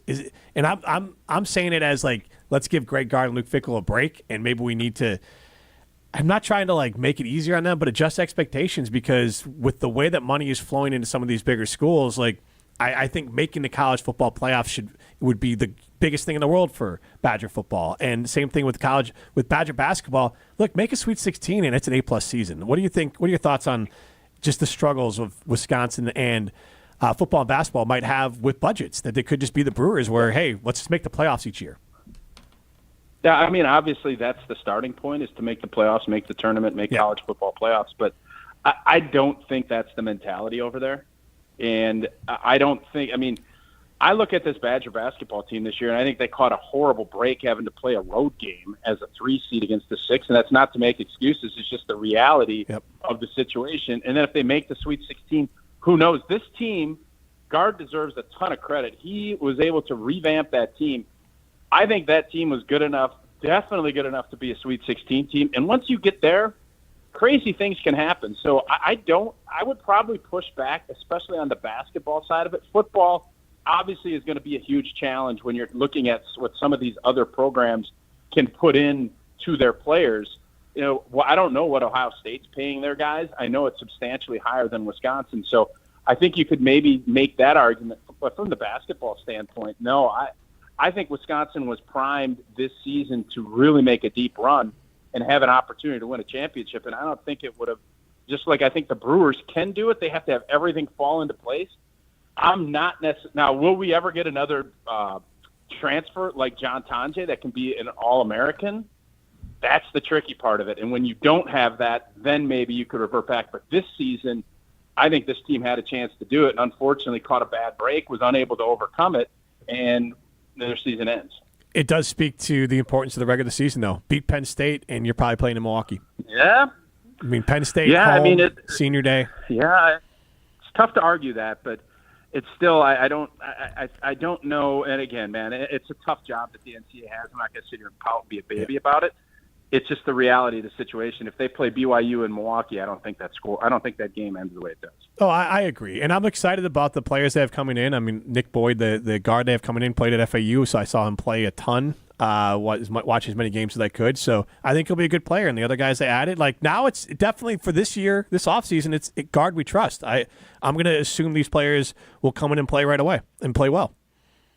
That's what we all hope for. And I think Greg Gard has proven that he has handled this portal and how this has played out, along with Kirk Penny and Krabby and the whole staff. They have done a really good job, and I think they deserve the benefit of the doubt as far as how they're targeting players and how they're bringing them in. Thanks, Mark. Appreciate all the great insight. Thanks, guys. All right, that's Mark Tauscher, brought to you by Chalmers Jewelers in Madison and in Middleton. Madison's Custom Jeweler, Madison's Family Jeweler. This is Jim, Matt, and Molly, presented by Coors Light. You're listening live from St. John's, Newfoundland. The Newfies love Jim, Matt, and Molly. 100.5 ESPN, Madison. Rah. Pella Windows and Doors of Wisconsin present your Badger Minute. Here's Pablo Iglesias. This Badger Minute brought to you by Starion Bank, with 3 Madison area locations in Middleton, Sun Prairie, and Monona. Starion Bank is here investing in your community. Start your experience at starionbank.com. Member FDIC. Big-time portal moves. Badger men's hoops hard at work adding new names to the roster. On the wing, Virginia transfer and Milwaukee native Andrew Rode coming back to his home state. Rode averaging 9 points, 4 assists, and nearly 3 rebounds last season. Down low, Portland big man Austin Rapp commits to Bucky, the 6'10" forward named West Coast Conference's Freshman of the Year. Then Sunday night, the big one. San Diego State guard Nick Boyd announcing his move to UW. Boyd, an all-conference standout with the Aztecs, also a pivotal part of Florida Atlantic's Final Four squad in 2023. Everyone is talking about the draft, but you won't feel one from high-quality Pella Windows. Get no-interest financing options or free glass upgrades today at PellaWI.com. Outdoor Living Unlimited's showroom on Stoughton Road is absolutely a must-see. Nobody builds a better backyard better than Outdoor Living Unlimited. New deck, outdoor kitchen, screen room, fire pit, and in-ground pool. Outdoor Living Unlimited is Wisconsin's leader in building the new deck. Wisconsin's #1 TimberTech decking installer. Looking for a backyard hardscape design? Stop by Outdoor Living Unlimited's amazing Madison showroom. Visit our open house on Saturday, April 19th from 9 to 1 p.m. and meet the team. Or visit OutdoorLivingUnlimited.com. Hey, it's Molly Brown from Jim, Matt, and Molly. I've been drinking ZOA Energy for a while now, and I absolutely love it. ZOA is my go-to beverage when I need a boost without the crash that comes with other energy drinks. It's packed with natural ingredients like vitamin B and C, electrolytes, and has 0 sugar. It fuels my workouts and busy days. I recently had twins, and I have a toddler, so I need all of the energy I can get. Head over to ZOAEnergy.com to find the location nearest to you to pick up some ZOA for yourself. ZOA Energy for balance and drive. Listen to Wilde and Tausch, presented by Pella Windows and Doors of Wisconsin on 100.5 ESPN. When you do the right thing more often in the draft, you end up with more good football players. And next thing you know, you have another guy that you feel awesome about, even though you didn't feel pressured to do it. Wilde and Tausch, weekdays 9 to noon on 100.5 ESPN. Also brought to you by Hallman Lindsay Paints, Coors Light, Made to Chill, and American Family Insurance. From the biggest plays on the court to the comments made in the locker room after, an in-depth recap of every Bucks game in 6 minutes. No more, no less. Bucks in 6 provides game recaps for every game. Hear the high-flying dunks from Giannis. Puts it on the floor, spins down the lane, and plunges it through. Or the deep threes from Dame. Dame time has arrived with 107. Bucks in 6 on the Bucks Plus Audio Network. Find it now on bucks.com/plus or on Spotify, Apple, and wherever you get your podcasts. With the next pick in the big draft, Big Brothers and Big Sisters of Dane County selects you. As we count down to the draft in Green Bay, Big Brothers and Big Sisters is also counting on you to help meet the growing demand of mentorship in our community. Become a role model, a motivator, a supporter, a positive influence. Empower the young people in our community to create a brighter future for all. Big Brothers, Big Sisters of Dane County presents the Big Draft in partnership with the NFL Inspire Change. Learn how to get involved at bbbsmadison.org. Welcome back to Jim, Matt, and Molly, presented by Coors Light on 100.5 ESPN. Also brought to you by J&K Security Solutions.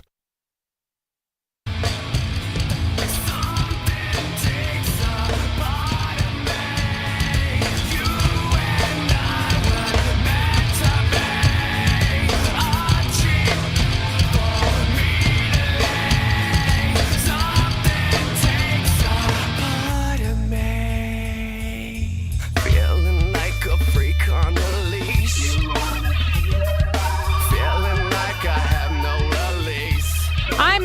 excited to get my journey at Carbon World Health started at their brand new location located in the Prairie Lake Shopping Center. Their state-of-the-art facility will feature Carbon's innovative services, including Botox, hydrofacials, M-Sculpt, IV therapies, and so much more. Stop in today to get started on your health and beauty journey. This is Jim, Matt, and Molly. We are presented by Coors Light, and we are asking you the question, who of the Wisconsin coaches has the longest leash? Your options. Are we putting Doc Rivers on this? No. Or no? Okay, because that's kind of an easy answer. Mark's answer to you when you asked him is the reason why. Fickle and Rivers can't be on it because those two guys do not have a long leash. So I don't know if he was including college either. I was going to try and add that one in there. Do you think he would have said Luke Fickle? I think he would have. No, he wouldn't have said that. No. Matt double checked It's not himself quite there. like you saying, do you know who's got a short leash? there. John Schuster. You know what I mean? Like, it's not quite the same, but it's, Right. you know. Fair But enough. I also think if Doc Rivers, that entire organization could implode after this season. So it's probably could. Is going to. I was being optimistic, Yeah. but okay. So what are our answers? LaFleur, Pat Murphy, And Greg And Gard. Greg just, Gard. just those three. All right. Do we want to throw Shaka Smart in there? I feel like Shaka's too much of a layup of he's fine. Like But who's the longest leash now and who's on the shortest, right? Like Shaka's safe, but does he have the longest leash of those four? It's a fair question. Probably. Okay, we can put Shaka throw on there. Shaka on there. I'm pro Shaka, Oregon guy. Yeah, so I like the way Marquette plays. Like the Badgers, I do like the way that they played this last year. So hopefully they'll continue that. But I am not. I used to be kind of anti-Marquette, pro Wisconsin, but after Buzz Williams and Woj left, like Shaka's easy to root for. That team's easy to root for. So I root for both Marquette and Wisconsin. Cool uniforms, Jordan Brand. Yeah, absolutely. Tough to Yeah, beat. I know. True. That By they've the been way, truly elite. Going back to Matt pointing out that San Diego State lost to Michigan, they did not lose to Michigan. They lost to UNC. I was blinded by the Jordan unis. See, but it was right They there, all- they though. all blend Also, the together. continuity of San Diego State losing to Michigan would have been. It would have. I wanted it to be true, but sorry, Matt, you were wrong. Side note, though, and I know we're running tight on time here, and we'll get to break and we'll reset the hour. But that Duke game, holy crap! Like the way they lost. What? I don't know who specifically I put it on. Cooper Flagg didn't play great over the last 2-3 minutes of that game. I don't hate the shot he took. It's easy to say he short-armed it, but like that's not an easy shot. But like he got open, which I think is a big part of it, and was able to get the shot off. Now he missed it, but I don't want to do the lazy, did Houston win it or did Duke lose it? But like watching it back, because I'll be honest, right before I went to bed, I think Duke was at that like 90% win. Like they were, I think they were up. What was it? 60. It was 67-61 before I went to bed. At one point, they had a 93.1% win percentage, win likelihood, win probability. And so I went to bed when it was 67-61. And like obviously, if I'd stayed up a little bit longer, but I was like literally checked my phone. I'm like, I'm not gonna stay up. I'm going to bed. And then I wake up in the morning. And I was like, what? So I watched it back. Did you watch it live, Molly, or did you also? I fell asleep because the game started at 7:50. Actually, I think it didn't even tip off until way later than that because they did all the lineups and all that stuff. But, I fell asleep because I was like, it's like a 10-point game. I'm good. Matt. Duke's going to win. No, I did not have it on, but I did hear, and it kind of came true. Listening on the radio, they were saying ACC kind of easy conference this year, not as tough as they used to be. It kind of reminded me of what Jim used to say about like the Packers when the Vikings weren't very good and the Lions were bad and the Bears were bad. It's like when you get to the playoffs, that's when you have your test. That's the reason Rodgers and the Packers aren't like overcoming and getting very far. They don't have to play anybody 6 games a year. They got pushover games. They had mentioned Duke hadn't really been pushed at all since they started playing conference basketball. Very top heavy. Duke, Clemson, and Louisville. Yeah, it was just tough to overcome what a tough game would be like. Imagine if they had to play that UNC team. What is the Packer that took down San Diego State? Is that the what is the Packer equivalent in the playoff? Is that this? It's not as bad as the Seattle game. It's pretty close though. What was the win percentage for the Packers in the Seattle game? Yeah, I don't know if win probability was a thing back then, but it probably was in the 90s. If you is that Duke game the equivalent? Well, what was the season the Packers had one loss? And got 844-770-3776. That was a 2011 regular season when they lost to the Giants after going 15-1. The Giants went on to win the Super Bowl against Patriots. But that game wasn't like slipped out of their that fingers. Was the divisional round. They got beat from start to finish in that game. Yeah. So like this one, that's why I went to the Seattle game. So 844-770-3776. Carl was talking text line. List is more. What Packer playoff game reminds you the most of Duke's epic collapse? Epic collapse against Houston. You blew it! I am not a 9-0 run in the last 35 seconds of the game is obviously Duke was complicit in their own demise, but I'm also not going to get on. I'm not going to say Houston didn't win that because you had to make the three and then you get the rebound off of a miss. You steal it, you shoot a three, you get the rebound off it, you dunk it, and all of a sudden you're in it. Like that's, and then you make some key free throws. Like that's not nothing. Like that is a lot to have to do to come back and be a part of it. So, yes, Duke was complicit in their demise, but, I mean, Cooper Flagg still scored 27 points. He's still the number one pick, and I don't think this is going to, live with him forever, but it's one of those moments where it's going to go down. It's not Chris Webber calling timeout, but it is one of those big collapses. It's just this time you're not going to blame it specifically on a player. It's more the overall team collapse. Right. Maybe the coach. This is where you'd look back, before NIL was real, you would think hey, if you're a Duke fan, there might be a chance that Cooper Flagg would stick around wanting to win another, right, or have another crack at it. But now, it just doesn't. And you'd think it would be more likely now because Duke can pay him, to stick around. But you want to start the clock. He's gonna be the first overall pick, so then he signs at 19 years old, and then his first contract at 22 or 23, he's gonna get a massive deal. So unfortunately, it makes a lot of sense, but with those guys that high up, you want to get your clock started to then get your second paycheck. Yeah, it's more for me. It's just it doesn't feel like there's any college kids that are ride or die with their university anymore. Yeah, no, I understand that too. That's definitely part of it. And that's just something you'll have to just deal with. That's done. That era's been done for a while. Yeah, I'll say that's been happening for a while, even before NIL. If you got the opportunity to go get paid. Yeah. I think Barry and the way he treated bowl games just really hit it from me personally. I think Barry was playing a trick on me. Gosh, when was it absolutely ridiculous? You think about the last 5 years, when did the bowl game stop? People started pulling their best players, or players stopped playing in the bowl game. Christian McCaffrey was the first big one. I think that was back in 2016. I want to say he sat out of the Sun Bowl. That's almost 10 years ago. Yeah, that's crazy. Yeah, so about a decade ago. A decade ago is when bowl games start mattering. But do you feel like let's look at the NFL, for example. Do you feel like NFL players are ride or die for their teams?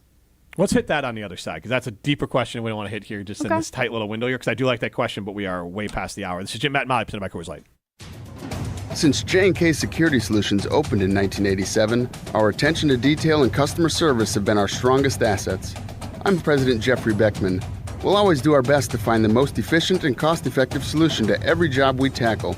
Whether it's security for your home or business, installing video surveillance, or being able to control your garage doors from your phone, we can help you feel empowered with simple and user-friendly technology. Let's work together to secure your home or business. jksecurity.com. This is former Wisconsin linebacker Chris Orr. You're listening to 100.5 ESPN, WTLX, Monona, Madison, a good Karma Brands radio station on Wisconsin.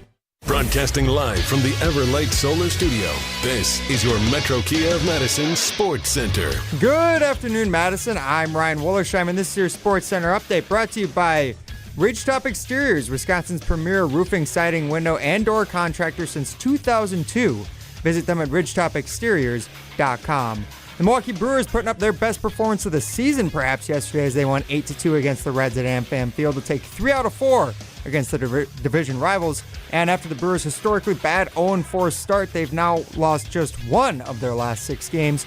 They'll start a new 3-game series against the Rockies tomorrow night at 7:40 p.m.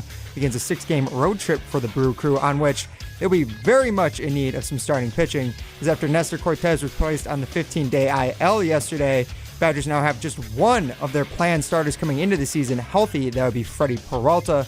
That's a big reason why they made a trade today for a pitcher from the Red Sox, Quinn Priester, who the Brewers traded away a prospect as well as the 33rd overall pick in order to acquire. Head over to ESPNWisconsin.com to read more about the Brewers this whole season. Also catch every Brewers game right here on 1.5 ESPN. Badgers transfer portal news, they pick up big transfer Nick Boyd last night out of San Diego State, and then Xavier Amos entering the portal today. Metro Kia of Madison, Madison's trusted Kia dealer. Stop into Metro Kia on the east side of Madison or metrokiaofmadison.com.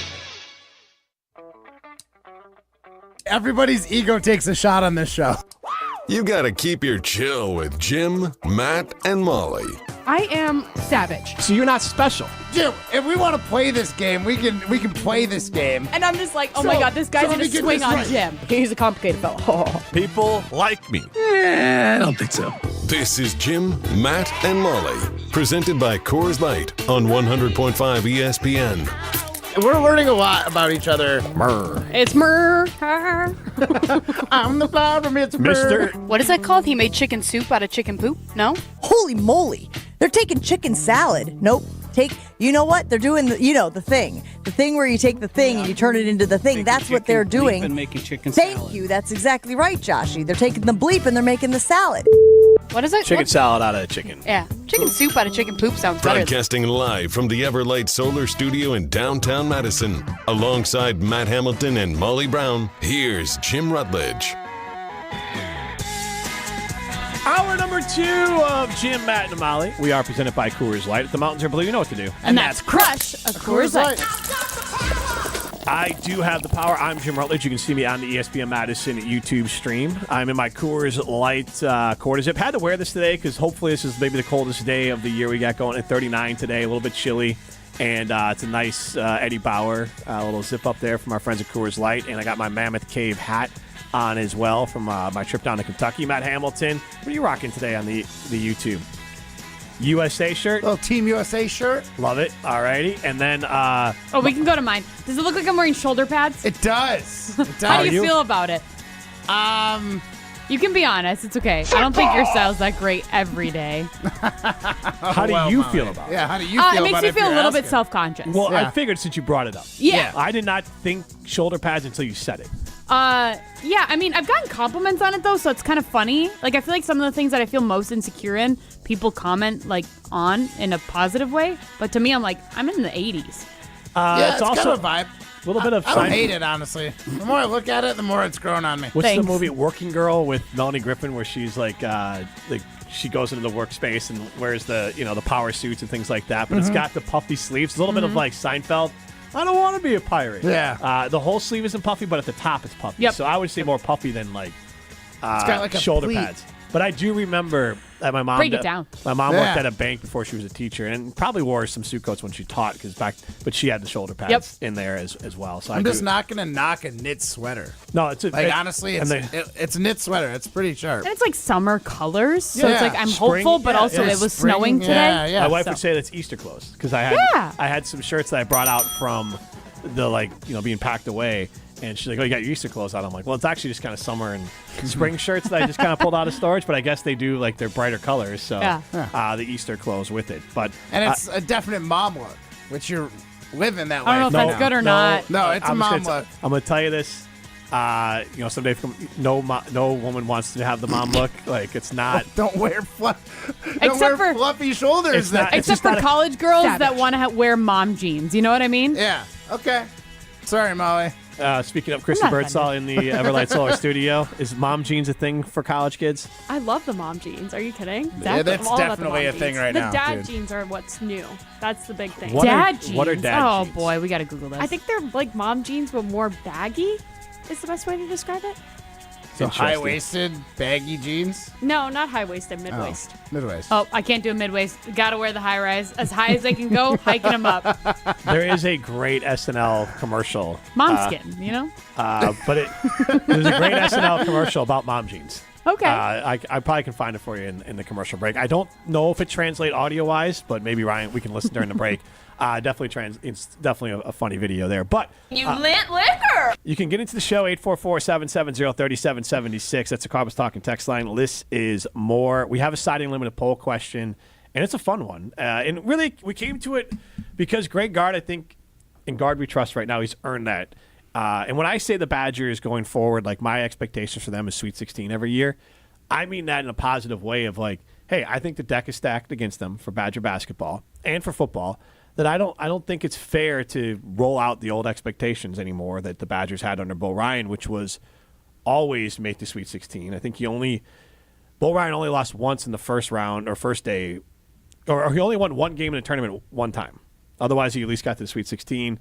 The Elite Eights were there, Final Fours were there, and so that I just don't think in today's system. Now, maybe the system will change. That's a fair expectation. It doesn't mean Greg Gard's not good enough to do it. I just think you kind of have to be spectacular every year in the portal. Like, you can't have misses. Like, imagine how much better they would have been if Amos or Hunter hit, or if Freitag came in and hit as a freshman. Like, so even then, then if those players hit, if some of those other players hit a little bit better, then maybe they are playing in an Elite Eight or Final Four. But he hit amazing with Tanjay.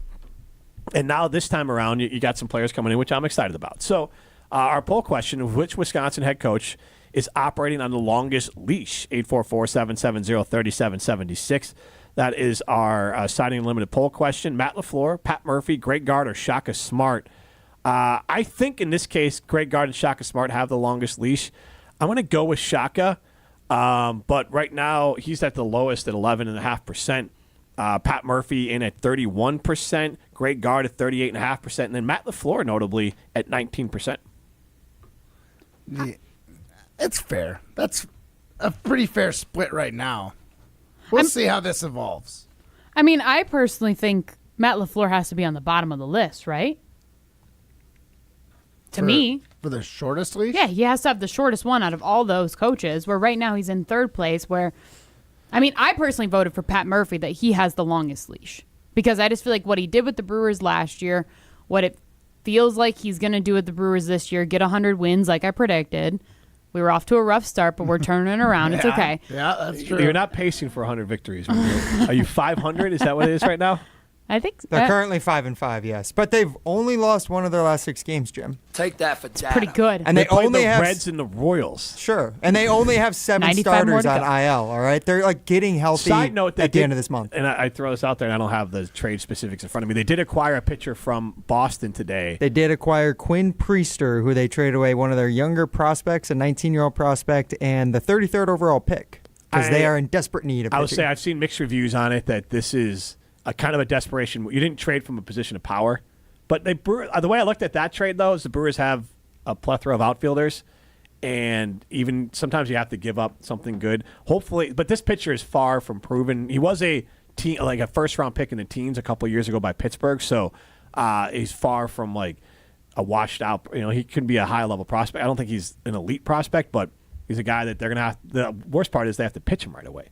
So, normally this guy was from the minors. They have to elevate him right away. I think he's 4-7 with like a 4.50 ERA in major leagues. So, very early. He is a 24-year-old. He's currently 3-6 with a 4.71 ERA last year and 11 combined appearances. That wasn't bad off the top of my head. I saw it once. Yeah. That was pretty close. So you might be right, honestly, just with his record with the Red Sox, because he apparently pitched for the Pirates and the Red Sox last season. So yeah, I mean it's a reach move. But to the point of to Molly, Greg Gard and Pat Murphy and Shaka Smart, in my opinion, all get graded on a curve because of their budgets. That's a good way to look at it, too. Hold on, though. Let's just pump the brakes. I am thrilled with what Greg Gard was able to do. Mm-hmm. Let's not forget, going into last season, this poll, Greg Gard's dead last. Not even close. Well, it'd be like Doc Rivers, Luke Fickell. We won't put them on the list. Yeah, they're not on the list because it would have been a landslide. Yep. People were calling for his job, and realistically too, they've probably been calling for his job for the last 3 years. People have been calling it for a while. Last year, so that's why I'm saying he had one solid season that still ended up at the same level. He overachieved expectation, and now he's got, according to this poll that I've got in front of me, the longest leash. Out of this, no way. Rick from DeForest does chime in that Doug Gottlieb's got the shortest leash for a Wisconsin coach. Fair. Coaches Green Bay. Oh, yeah. Okay, now I remember. But, okay, so now he's one and done, right? On a side note, he's not coming back. They can't bring him back. I definitely think they're bringing him back. Yeah, for the publicity his radio show brings. Goodness. That's terrible. Yeah. But I'm curious, if you just looking at all these different coaches, how much weight do you feel like each of these coaches has in constructing their rosters? Because I feel like we've talked about it enough with the Packers that it really doesn't feel like Matt LaFleur has much input into building his own team. He just has to, he gets all the ingredients from Goody, and then he has to figure out how to make a cake. Yeah. Where kind of all these other guys maybe, and I mean, you guys can educate me a little bit on how like baseball roster construction works, but Guard and Shaka Smart, like they have hands on with who they're recruiting, who they're bringing into their facilities. Like they are the grocery shoppers, and they are the chefs. 844-770-3776. Carl was talking text line. This is more. Our Siding Limited poll question: which Wisconsin sports head coach is operating on the longest leash right now? Greg Gard in the lead at 37%, followed by Pat Murphy. Then at Matt LaFleur at 23%, Murphy at 31%, and Shaka Smart at 8%. So he would have the, I guess, shortest leash according to our voters so far. To your point, and this is where football, and I guess I don't know specifically with Goody, but football at times GMs have, and baseball, and depends on the GM, will influence the lineup. So not only does Matt LaFleur and Pat Murphy not have full control over who plays and who doesn't, there can be analytic calls, there can be roster moves made. That's more common in baseball than it is in football with analytics. I mean, Moneyball, the book, and it's also, I think, blown up a little bit in the movie, but there was the famous scenes where Billy Beane wanted players played, and Art Howe didn't want to play them, and they had fights over it, and that was obviously blown up a little bit for the So then he just traded them away. Right. But can't play them if they're not on the team. But the point is that like that was a power struggle that exists less now. Like I know for the Brewers with Counsell, like they talked about with David Stearns. I know that the Cubs when who was the manager? I forgot. All of a sudden the guy won the World Series. But Ross. No, Ross didn't win the World Series as a manager. It was the guy from Tampa who's out in Los Angeles, white hair guy. Joe Madden. So he was, they had those conversations that he was open to the analytics. That's one of the reasons they wanted to hire him. They got rid of their prior manager, Dale Swaim, because he wasn't as, former Brewer, he wasn't as into it. And so baseball, the GMs do have a little bit more influence, usually with the blessing of the coach, but that is something that you see more and more of in baseball. So I would say, to Molly's point, the two people that have most control of their roster who are buying the groceries and then making the groceries would be Guard and Smart. The college coaches. Yeah. Mm-hmm. 844 Is that a trend? Do you think it's pretty common for college head coaches because they have to deal with all the transfers and they're essentially recruiters now? Rip and Rona says Moneyball. They made the book out of that. I remember being a kid and not realizing that like when you see like a movie book, a lot of times they just took the movie and wrote it for a book for kids. Like I honestly thought the movie was based off a book when I would see the book out. Mm-hmm. So then it'd be like, oh wow, like I basically always assume that. What's that? That it was a book first and then turned into a movie. I think that's. I wonder if we can look that up. I feel like that's like 30% of the time. That it was a book before a movie. Yeah, I think most scripts are still pretty original, or written or stolen off another. So wait, Matt, are you saying the situation where a movie gets made and then they make a book out of it? No. Oh, okay. Other way around. He's saying that like when he sees a movie, he assumes that it was based off a book. Just assume every movie you see is based off a book. That's weird. Every movie, it has to be like specific genres. No, not like every movie, but like what Jim's saying. If I ever saw a book I also saw the same title as a movie, I just made the assumption that the book always came first. Me too. Yeah. So so that's why I got confused. Me too. When I was a kid, like I would be like, and now Me too as an adult. Well, they don't do it much for adult movies, so that's why like it's more for kids movies because then the kids will want to read it. Gotcha. Or maybe the adults want to read an adult movie made into an adult book, but that's not what we're talking about. Maybe. Yeah, Matt, how do you think the Night at the Roxbury book was? Did you just touch my butt, Dewey? I thought it was good. I know your tricks, Dewey. You have, I have to dig it out. Ryan Russillo was with Bill Simmons, and I was only half listening, and I forgot to look back, but I swear he made a joke, a reference to Night at the Roxbury that Bill Simmons didn't catch, and he's like, Night at the Roxbury? No, nothing? And like... And they just moved on past it. Did you just touch my butt, Dewey? He didn't say see electric because he literally just said that the other hosts didn't know what the movie was.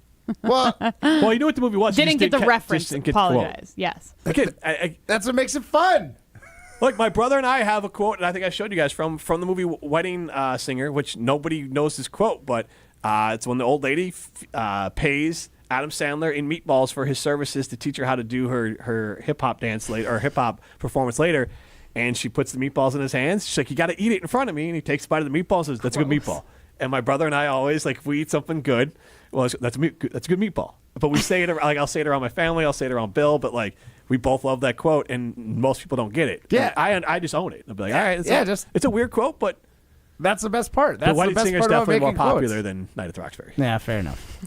ESPN's Fantasy Focus Football Podcast is coming to Green Bay on April 23rd. Field Yates, Daniel Dopp, Mike Clay, Liz Loza, and Stefania Bell are doing a live show at the Tundra Trio. ESPN Wisconsin wants to send you and a friend up to Green Bay to see the show happen live. Right now, we need 2 callers. Callers number 4 and 6 wins 2 tickets each to ESPN's Fantasy Focus Football Podcast live at the Tundra Trio. See the show up close, meet all the hosts, and get complimentary food and drinks and Fantasy Focus Football Podcast merch. That's callers number 4 and 6, 844-770-3776. Right now, visit ESPNWisconsinContest.com for full details. Callers number 4 and 6, 844-770-3776. This is Jim, Matt, and Molly, presented by Coors Light. That's a good meatball. You're listening to Jim, Matt, and Molly. But I've never seen the movie either. I've only seen Really? Yeah, I had no interest in the movie. Oh my gosh, the movie is terrible. Terribly awesome. Did you just touch my butt, Dewey? I know your tricks, Dewey. What? I quote that all the time. Presented by Coors Light on 100.5 ESPN and the ESPN Madison YouTube channel. Julie Granger is the president of Junior Achievement of Wisconsin. Julie, your organization has business technology from James Imaging Systems. Yet today, please tell us about Junior Achievement's unique mission. Junior Achievement of Wisconsin has a mission of inspiring and preparing young people for success in a global economy. We serve students anywhere from kindergarten through 12th grade, and we just started serving young adults 18 to 25. I understand financial literacy is also an important part of your mission. Financial literacy is critical to the long-term success of every individual so that they can plan their futures and they can live their dreams. To help turn those dreams into reality, how can everyone get involved? We are looking for people who are willing to donate their time, treasure, and talent to the organization. What's the first step? The best way to reach us is through our website, wisconsin.ja.org. James Imaging Systems, your local business technology partner. Look what we have here. It's the refreshing deliciousness of a Pepsi mini can. It's the perfect complement to any meal. The dash of indulgence your day was dreaming of. The sip that'll have you singing Pepsi. Nope, not again, Steve. Let's take a cue from the Pepsi mini can and pack all that awesomeness you're feeling into a much smaller treat for everyone. Deal? So, big awesomeness, smaller size. I think I've got just the thing. Pepsi mini can. Mini can, big taste. If you're looking for a special piece of jewelry for any occasion, Condon Jewelers is always there for you. Condon Jewelers has the best selection of jewelry you'll ever find and guaranteed to have the lowest prices in the Madison area. Free shipping is always available. Visit CondonJeweler.com or call 241-3406 and ask for Jim, the owner, who's at the store every day. Shop locally. Condon Jewelers, the jeweler on the east side, the jeweler on your side.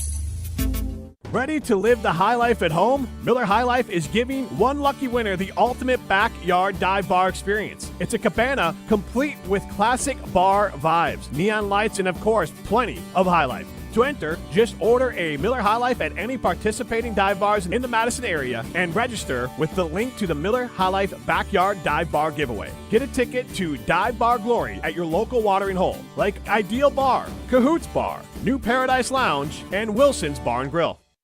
Transforming your land with a John Deere compact tractor is as easy as connect, latch, load, haul, spread. Cutting grass is as simple as roll, click, mow. Box blading is as effortless as hook, lock, grade. And backhoeing is as convenient as turn around, switch, dig. Because when you've got the versatility to tackle just about any job and dealer support in your own backyard, you just have to get in the seat. Find the right compact tractor for you at johndeere.com. Who's cutting down the nets this year? Get in on all the tournament action at ESPN Bet Sportsbook. Go from tracking the latest upsets to placing bets in just a few taps. Right now, new customers can get $100 in bonus bets when you make your first $10 wager. Download the ESPN Bet Sportsbook app and sign up with promo code USL to get started today. Must be 21 or older. Gambling problem? Call 1-800-GAMBLER. Terms and conditions apply. See app for details. Offer not available in New York. Get a sneak peek at the 2025 Wisconsin football team. Join us April 19th for Wisconsin Football Spring Showcase presented by UW Credit Union. The day kicks off with the Coles Kids Combine, followed by Badgers Open Practice at noon, featuring new faces like quarterback Billy Edwards Jr. and offensive coordinator Jeff Grimes. After practice, head to the field for photos with Badgers student-athletes. Tickets are $5 and free for football season ticket holders, UW students, and kids under 12. Claim your tickets for the Wisconsin Football Spring Showcase at uwbadgers.com. Welcome back to Jim, Matt, and Molly, presented by Coors Light on 100.5 ESPN. Brought to you by Metro Kia Madison, Madison's trusted Kia dealership.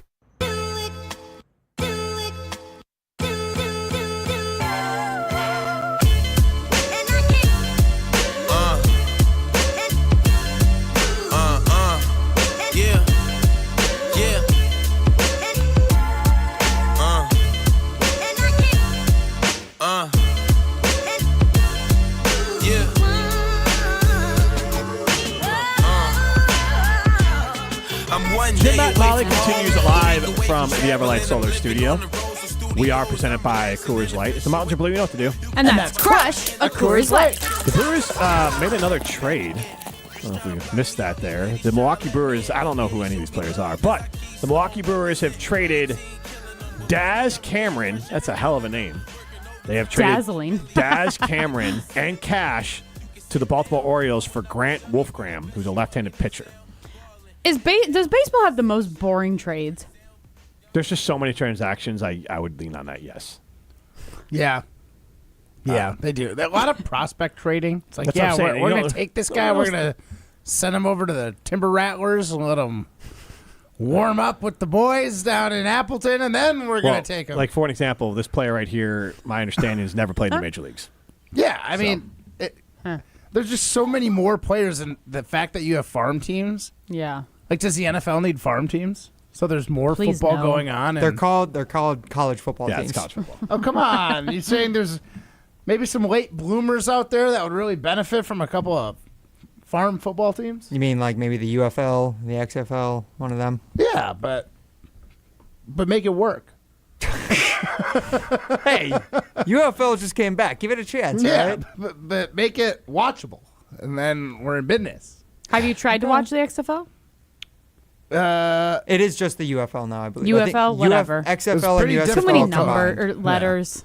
It's pretty difficult to watch before. You had to I've watched it. have cable. I watched when Chris Orr played. It was kind of fun knowing that like you knew somebody on the team, but it's not the NFL. There's no product like the NFL. Right. Speaking of the NFL, let's get to a segment that we did last year, and we're bringing it back this year, and that's prospecting the Packers. Draft day is almost here. Here comes Roger Goodell with Green Bay's pick. The Green Bay Packers select So will this draft class make a pop Jair Alexander, Jordan Love, Edgerrin Cooper, Dog, or just flop? Eric Stokes, Lucas Van Ness, Amari Rogers. God damn it! It's time to prospect the Packers. Can I just say we cannot play that on Wednesday when we're at the Packers tailgate tour because Lucas Van Ness is going to be there? Do you really think I was planning to play that on Wednesday? Maybe. All right, so you know how Tauscher said, what questions would you ask Murphy? What questions would you ask Lucas Van Ness? Because at this point, I kind of feel bad that I'm like, we graded you a D last week. Let's go. You know what I mean? Like, I'm a little bit nervous. I don't know. I just heard his name and it made me start thinking. Sorry. She's not going to tell him to listen back. Are you happy you play for a team with a fan base like the Packers instead of a major city that would be ripping you apart daily? You're going to ask him that? No. Okay. But, like, that's honestly the question. Because life would be a lot less fun for him if he was in, like, let's say, New York with the Giants. Mm-hmm. He would have been written off and cooked. I thought of this the other day because they were showing that now, is it Josh Sweat? The guy for the Bears. All of a sudden, I forget his name. His first name, Sweat. You're from the Bears? Yeah. Montez Sweat. Montez Sweat. So Montez Sweat has more pressures, more sacks, and more QB hits since arriving with the Bears than Rashawn Gary does with the Packers. And Bears fans are already done with him because he had a bad year last year. You know what I mean? They're like, this guy better step up or we'll cut him the following year. Meanwhile, Packer fans are like, I think Gary's going to make the Hall of Fame still. And so, like, wow. Did you just quote Matt? I mean, Pro Bowl that's what it next sounded year like. again. but it's funny, just the way that things are presented. Totally. Like Chicago fans, like maybe we need to draft an edge rusher because they need to replace him now. Montez Sweat. And he's same age, same draft, and has been more productive. And even in his time with Chicago compared to Gary and Green Bay, just funny. So, anyways, that's the question we'll ask Lucas Van Ness. Or maybe ask, isn't he married to Cole Kmet's sister? No. Wait. Isn't that... for some reason, I thought it was a tight end and tight end. Cole Kmet is a tight end. No. I know. Oh, his like Tucker sister... Kraft, then? What does this have to do with prospecting the Who Packers? is it? What does it matter? We're having. I always... See, it's funny Yeah, because... it's Lucas Van Ness. It His is? girlfriend is Frankie Kmet. She's the sister of Chicago Bears tight end Cole Kmet. Huh. Why was I thinking it did wasn't think of him? the other day when Matt was playing the tight end game, and Yeah. yeah, A minute to we win were it. listing tight ends in the NFL. Yeah. You did awful. I did okay. You're not a tight end fan. But okay. I will say that the Tucker Kraft love made me think of Cole Kmet, because if you look at Cole Kmet's rookie year into his second year, and he's fine. He's just very up and down. One year he might have like 65 catches, then it's 30. Like, to be elite, like to build your offense around Tucker Kraft, which is one of those questions, good luck. Because the ones that are consistently great year in and year out are really rare. More likely you get Cole Kmet, who's a good tight end, but not anyone you build your Not offense great around. if he's on your fantasy team. Right, There that's is what- a- but the year before he would have Yep. been great on your fantasy team. Fun fact, I do believe about Lucas Van Ness and Cole Kmet, they did go to the same high school. Makes sense. How Which is maybe why they maybe, yeah. maybe why he dates his sister. Yes. All right. Now let's get to prospecting Packers. Matt, you go first. All right, well, I apparently was on the same page as Tauscher. We both thought pass rusher would be a good move. I'm more thinking this is where I think Goody's going to go. This is the pick I think Goody's going to make. My player is Michael Williams, edge rusher, Georgia. Fits all Georgia. the classic Goody moves. He's a junior. I think he's 20.9 years old, so he'll be turning 21 shortly. They do it in decimals. They don't do it by months. Gotcha. Okay. In Molly's terms, he'd be like 240 months, roughly. Okay, gotcha. Yep. Take that. Now you're making sense. Now we're talking Molly, Molly's world. So, yeah, he youngish guy, large, right? 6'5", 260 pounds, so maybe a little too large right now on his overview of where he ranks with the rest of his draft class. But he is like the 5th ranked edge rusher in the class, so I do like where he falls. Goody loves to draft from Georgia. Obviously, pass rush, big deal. And he's not very fast on Molly. I will say, only 4.77 40. So, his pros that he's mocked up is that he's could help a lot in the run defense. Pass rush, he was fine. He only had 5 sacks last year at Georgia. The thing that's interesting for me is that I've seen him, and I confirmed this by Googling a little bit here, as high as 10. Like, I've seen him mocked to the Bears at points. So the only reason I brought this up is one of the mocks I had him ESPN, low. Ian Rappaport has him at 23, but he's a very volatile prospect that he could go incredibly high. So if the Packers were able to get a guy that some mock drafts, some scouts view as a top 10 talent at 23, I think that's a steal. And I don't think it's out of the question. I think he's one of those players that really the eye of the beholder of a specific team. Right. Because he does have some freak athletic traits. I've heard some people say that he is like a closer comp to Abdul Carter than he just doesn't have the production. Right. Now, that's where maybe you don't want to pick a guy top 10 because you're guessing on traits.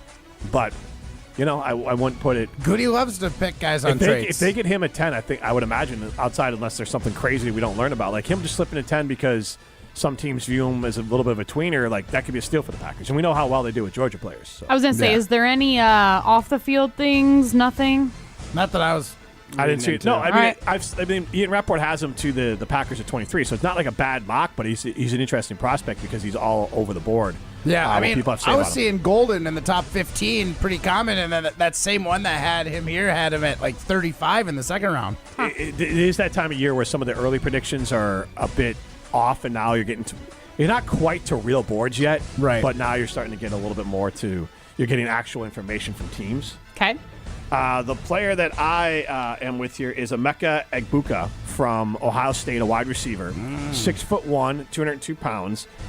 Here's what the shades of Chris Godwin is what I have here in front of me. Reliable, highly productive slot receiver with the quickness to create yards after the catch and the blocking chops to make an impact in the running game. His positives are refined technique, sure hands, and instinctual playmaking. And the size stuff, I don't really know. But he is a player that I do like this, that he was a former 5-star prospect. And I think if you're picking in the first round, picking players who are productive in college, who were highly thought of coming out of high school, it means that like they have the athletic ability to compete in the NFL. And then if they're productive in college, that means they know how to get it done on the football field as well. So a productive player, a talented player, and a guy who I think could be really good. It says here he played slot in college. He profiles as a number 2 receiver than a true number 1. But when you have Jaden Reed and when these offenses, it's not quite with wide receivers like, positionless basketball. But I do think like Chris Godwin's a hell of a player. He's what you call like a power slot. Keenan Allen was that more later in his career. Roma Dunze is kind of projected as one of those guys that will be like a number 2 or a power slot. Godwin, same way. So like this is a guy that he can be a productive football player. So I think he'd be a hell of a pickup for the Packers based on 16 games. So these are not his real stats, but if you broke out his college stats over 16 games, it'd be 81 catches, 1,000 yards, and 10 TDs. So now I get to pick who I would draft as a GM? Yep. Yeah. Now I love the idea of going for a pass rusher. But am I drafting in the first round right now from the GM? Your first round pick. 23rd overall. That's tough. I know. See, that's that's the where point. it comes into. But there's something about an Ohio State wide receiver that I have been begging Brian Gutekunst to draft for how many years? You don't want another Georgia lineman? Well, just worth noting, Egbuka is visiting the Packers tomorrow. Today and tomorrow, yep. So there's something about an Ohio State wide receiver, and Ryan, I know that you know what I'm talking about. Marvin Harrison Jr., love him. He was not good. Arizona Cardinal. Well, I mean, he had Mighty Mouse thrown to him. He was fine. He's not a Justin Jefferson, but he wasn't quite what people thought he was going to be coming out of college, but he was still productive. I had predicted him for Rookie of the Year in our little he's on the game. Arizona Cardinals. Let us not forget, okay? Yeah, there could be the Cardinals not putting him in the best positions at times. But if you're talking about Ohio State receivers, the one currently on the team at Ohio State could probably be the number 1 receiver in the draft if he was 2 years older, Jeremiah Smith. Yes, and to be fair to Marvin, like rookie stats for a wide receiver, like you got to give a guy at least the second year, probably that third year to truly get their numbers. So I think he'll be good. Yeah. And Egbuka's coming out with a lot of experience, like Jim said. I mean, he's a guy who came back for his 5th year at Ohio State just because he wanted to beat Michigan so bad. Didn't quite happen, but he won a national championship instead, so he's doing okay. Now maybe he can go win a Super Bowl. Molly? Give me a wide receiver. I know it's not going to happen. I know that's not who Brian Gutekunst is going to pick. We are not on the same wavelength. If anything, he's on the same wavelength as Matt Hamilton with Michael Williams, but give me a Egbuka. I think that's fair. Pull it, though, Ryan. Pull what? If you were drafting for the Packers between these two players, who are you picking? It's a free poll. It's a siding unlimited poll question. Yeah. It is a free poll question, though. I will have to say we will have to amend the poll not to be Michael Williams. It is Michael Williams. Okay, that's what I thought. Because when he said it, I was like, huh? Said it. He has it in front of him. How it's it not was like spelled? M-Y-K-E-L. M-Y-K-E-L. Michael. You would not say that, Michael. A guy from McFarland might call him Michael. Yeah. I just sounded it out. All right, fair. I'll put it on the poll question, though, yes. I'm not killing Matt for the Michael there.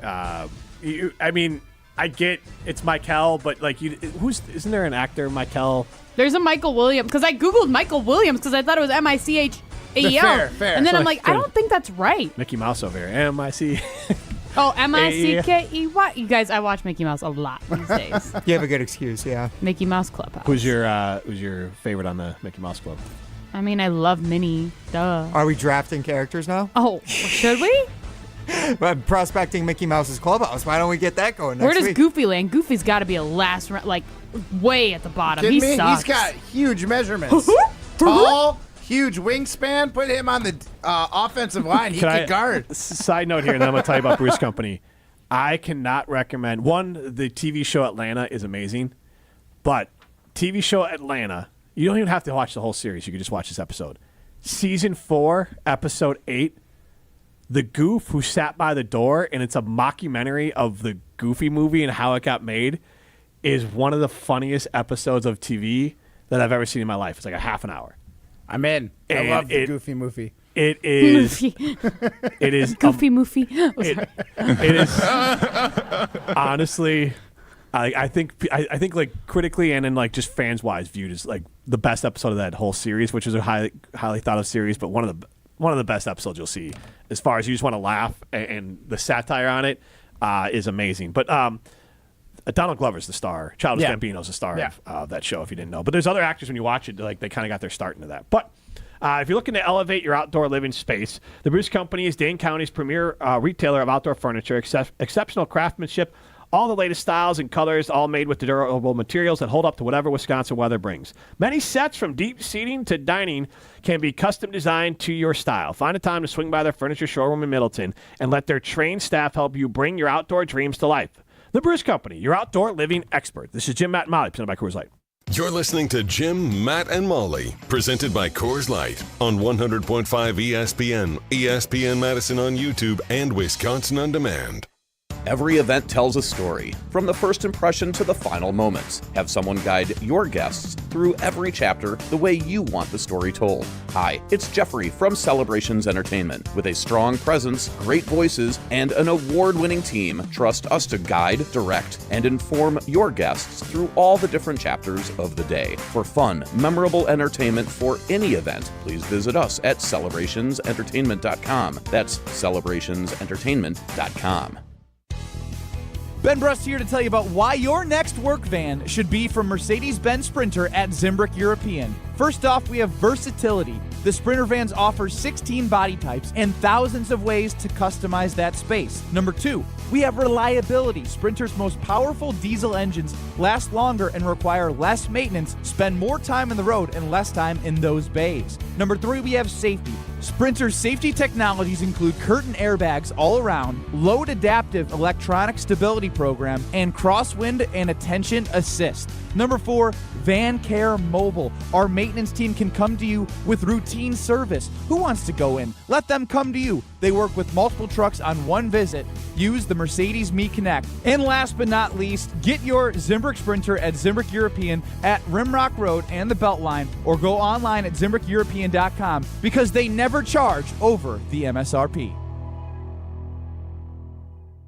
Here's Comedians and Sketchers Getting Comfortable, presented by Hands-Free Skechers Slip-Ins. Hey, I'm Bobby Slayton, and I'm here with my pal, comedian, and Skechers ambassador, Mr. Howie Mandel. Why did it take so long to invent something as amazing as slip-ins? I know it seems simple, but it took Skechers to invent a better pair of shoes. Yep, with Skechers Slip-ins, you just step it and go. You don't have to touch your shoes. And by the way, Slip-ins are for the whole family, men, women, and kids. In all your favorite Skechers styles, find Skechers Slip-ins at a Skechers store, Skechers.com, or wherever stylish footwear is sold.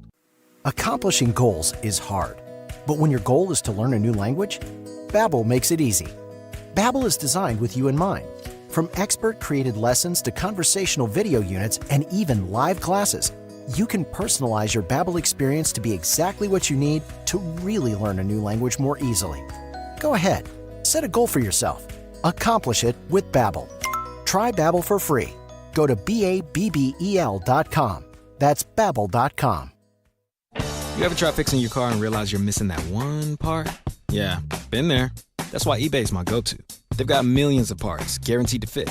I'm talking brake pads for when yours have seen one too many miles of stop and go. Oil filters, because you don't mess around with your engine care. Even got this cold air intake on my watch list. I might just go for it. To keep the ride cool and your DIY streak hot. Find all the parts you need at prices you'll love. Guaranteed to fit every time. eBay. Things. People. Love. Eligible items only. Exclusions apply. Who's cutting down the nets this year? Get in on all the tournament action at ESPN Bet Sportsbook. Go from tracking the latest upsets to placing bets in just a few taps. Right now, new customers can get $100 in bonus bets when you make your first $10 wager. Download the ESPN Bet Sportsbook app and sign up with promo code JQ to get started today. Must be 21 plus. Gambling problem? Call 1-800-GAMBLER. Terms and conditions apply. See app for details. Offer not available in New York. You remember the moments from that magical March. Side Decker. It's a three. Got it! On June 26th, celebrate the squad with Made 'em Believe, a special night with Bo Ryan, Frank Kaminsky, and Sam Decker. Here's Kaminsky. The drop stab. That's his favorite. And the two. Presented by Bud Light, Michelob Ultra, Potosi Varsity Ale, and Potosi Hard Seltzer. Tickets are on sale now at uwhoops2015.com. Made 'em Believe, June 26th at the Orpheum Theater in Madison. Welcome back to Jim, Matt, and Molly, presented by Coors Light on 100.5 ESPN. Also brought to you by J&K Security Solutions.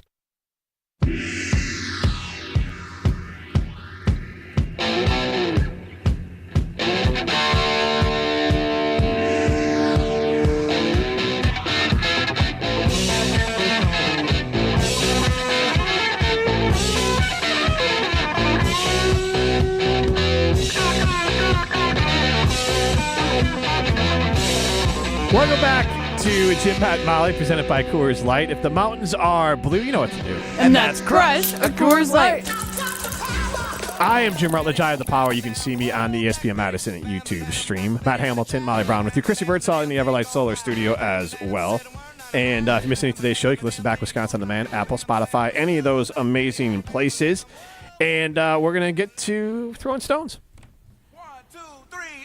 Some takes are cooler than others. You know this kid is as cool as the other side of the pillow. Some opinions are just cooler than the rest. That was cooler than being cool. Ice cold. And if you keep it chill, then it's a cold take. Chill out. I'm chill. I'm chill as a cucumber, man. I'm always the coldest. This is Throwing Stones, presented by Metro Kia of Madison, Madison's chillest Kia dealership.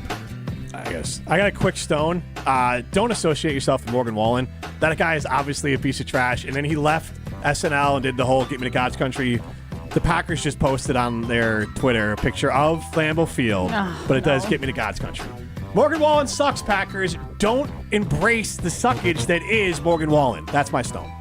Wait, They put it on their social. They did the little, it's a Lambeau Field, Get Me to God's Country. I get what they're trying to do, but Morgan Wallen sucks. Most people hate him, so now, you're getting to he's being dunked on for his stupid comment, and then you're trying to spin it as a positive thing. Go ahead. Well, I mean, if we can do that, does anyone else have a take on Morgan Wallen? Yeah, he sucks. I'm in the same camp. Is there no conversation? Sucks. All right, well, we do have to go a little quick today for Throwing Stones, so why not talk about fast food? Former Badgers reporter Jeff Petrikis, formerly of the Milwaukee Journal-Sentinel, went on quite the voyage this spring and winter, guys. He did a 100-day Taco Bell streak. Why? I have no clue. Maybe he hates himself. I really wouldn't know why anyone else would do this. But he finished his Taco Bell streak this past weekend, and he posted on Saturday describing what each of the record of all the things he ordered. So he had 43 cheesy roll-ups that either included homemade chicken or fish. Then he had 25 regular soft tacos, 17 chicken tacos, 16 Doritos Locos tacos, 16 three-cheese chicken flatbreads, 13 chicken enchilada burritos, 6 chili cheese burritos, and 1 order of chicken nuggets, which, yes, Taco Bell had chicken nuggets at one point this past winter. What? Yes. They had fries, too. They did.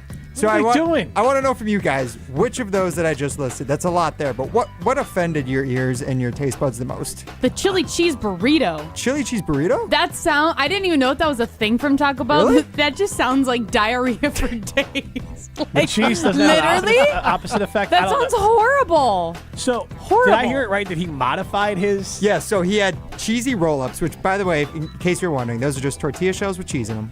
That's all they are. Yeah, I make cheesy rolls all the time at home. Why It's pay cheese. for that? Exactly. There were. I assume that's like a perfect snack. I assume they're 25 cents. We're That's the thinking only No, reason. they're like $1.50. No way. Yes, they are. Goodness. They're on like the I feel value like you menu. could buy. I've been at Taco Bell's a couple times. I don't buy the recently. groceries at our. I don't buy the groceries at our house, but I feel like you could buy a thing of tortillas with and then maybe You could probably even get the pre-shredded cheese, which is the expensive stuff, Yeah. and still save money. Yeah. I did that. Easy. I think you get all the tortillas for $1.50, and then maybe the cheese costs another $3. I don't think. I did that all the time when I got home as like an 8-year-old. Yes. Not Right, when yes. I was in my 60s, like Jeff Petrikis. I mean, it's just a carrier for the hot sauce anyway. Exactly. Like, you're But- not eating it without the salsa. Well, but Jeff did modify it, like Jim said. He added homemade chicken, Yeah. and sometimes he would put salmon. That's in weird. his cheesy And that's roll-ups. disgusting. Salmon and cheese Here's does the thing. not sound I am good. drawing the line at Taco Bell. I'm going to be period? honest. Same. Just Yeah. all of it. But also, There's here's the only thing. one thing that I do kind of like in the menu, and every time I go there, it tastes like it was fried in rancid oil. It's the chalupa. I haven't had a had good that. chalupa before. I And I love- feel like I'm chasing the dragon on it again. I'll never find it again. I love a cheesy gordita crunch though. Like that is so good. There's something about the sauce. I can't. I It's not like I go honestly- eat it all the time. I couldn't tell you the last time I ate a Taco Bell. And I feel like I used to get the double-decker taco, but it kind of fell off a cliff. I just like the crunch and the soft. But the Dorito, I've had the Dorito taco. That is, look, it's Dorito. Like it's Now, just, I will say, it's just cheating. there are fun nights at home where I'm screwing around in the kitchen. We'll do like Taco Bell night, and Yep. I'll try and make like a cheesy gordita crunch. or like a Crunchwrap Supreme. Or I've a done Crunchwrap that. Supreme. So good. Like that kind of thing. Yeah. Super in for. That's different, though. Like make your own Taco Bell stuff. I honestly Let think- them come up with the crazy concoction, and then just do it with like real food. I honestly think that you're onto something there, but I think the biggest issue with Taco Bell, as you touched on, is what one, like Mexican food in the first place isn't that expensive. Just go to a Mexican restaurant and get something better and take it home or whatever. Like that's one part of it. Like literally the other day, I was craving Mexican. There was a Taco Bell near where I was, but there was I forgot, like a local Mexican place. I went inside. I was like, I'll spend the extra 10 minutes. Yeah, if and I'm go. craving Mexican food, like I'm not thinking like Taco Bell is not the immediate Mexican food place that I'm So thinking. why would you That's ever not eat it? Mexican food. No. Then why do you eat it at all? Because it's quick and easy, and there's only so many options by me. Oh, that's fair. Unfortunately, Like, Taco and Bell is also just you not don't an always And if want I'm French vibing fries something and like a burger. That, Like if I'm vibing something like that, I'm going John's, Taco John's, Yes. because I want the Olays. Yes, Taco Not John's. because I think it's that much better. I think it is, though. The only reason it's better is because I put the Olays in Well, the no, tacos. I know we're tight, but it is good. It is good. I went there when I was like 9 months. Well, I guess I never made it to 9 months pregnant. 8 months pregnant, like literally a day before. I think it was a day before I ended up having them. Maybe it caused me to go into labor. I don't know. It's the continuity. Like Taco Bell, it's so like you're right. You can go there and have a really good experience and good food, but it's very, very hit or miss. They're always in trouble for like food quality issues and cleanliness issues. Like they can't keep it together. Like McDonald's, for good or bad, you kind of get the same experience most McDonald's you go to. For Not sure. everyone, but they hold them to a high standard. Culver's, like that's Taco the key. Bell is not That's built the the key same. to a fast food chain is holding your places accountable. And there's too many times where Taco Bell is literally a poop hole. All right, go be a winner. Go to Ho Chunk Gaming Madison. Millions of dollars are won every single week in the Ho Chunk Gaming Madison. Go be a winner and go to Ho Chunk Gaming Madison. I guess that means we went way too long there, so that's all right. It's not right to put Rooster Chris and Taco Bell in the same conversation anyway, so we'll talk about Rooster Chris tomorrow. They're like literally like polar opposites. Thanks for listening. We'll be back at it tomorrow. This has been Jim, Matt, and Molly, presented by Coors Light. See ya.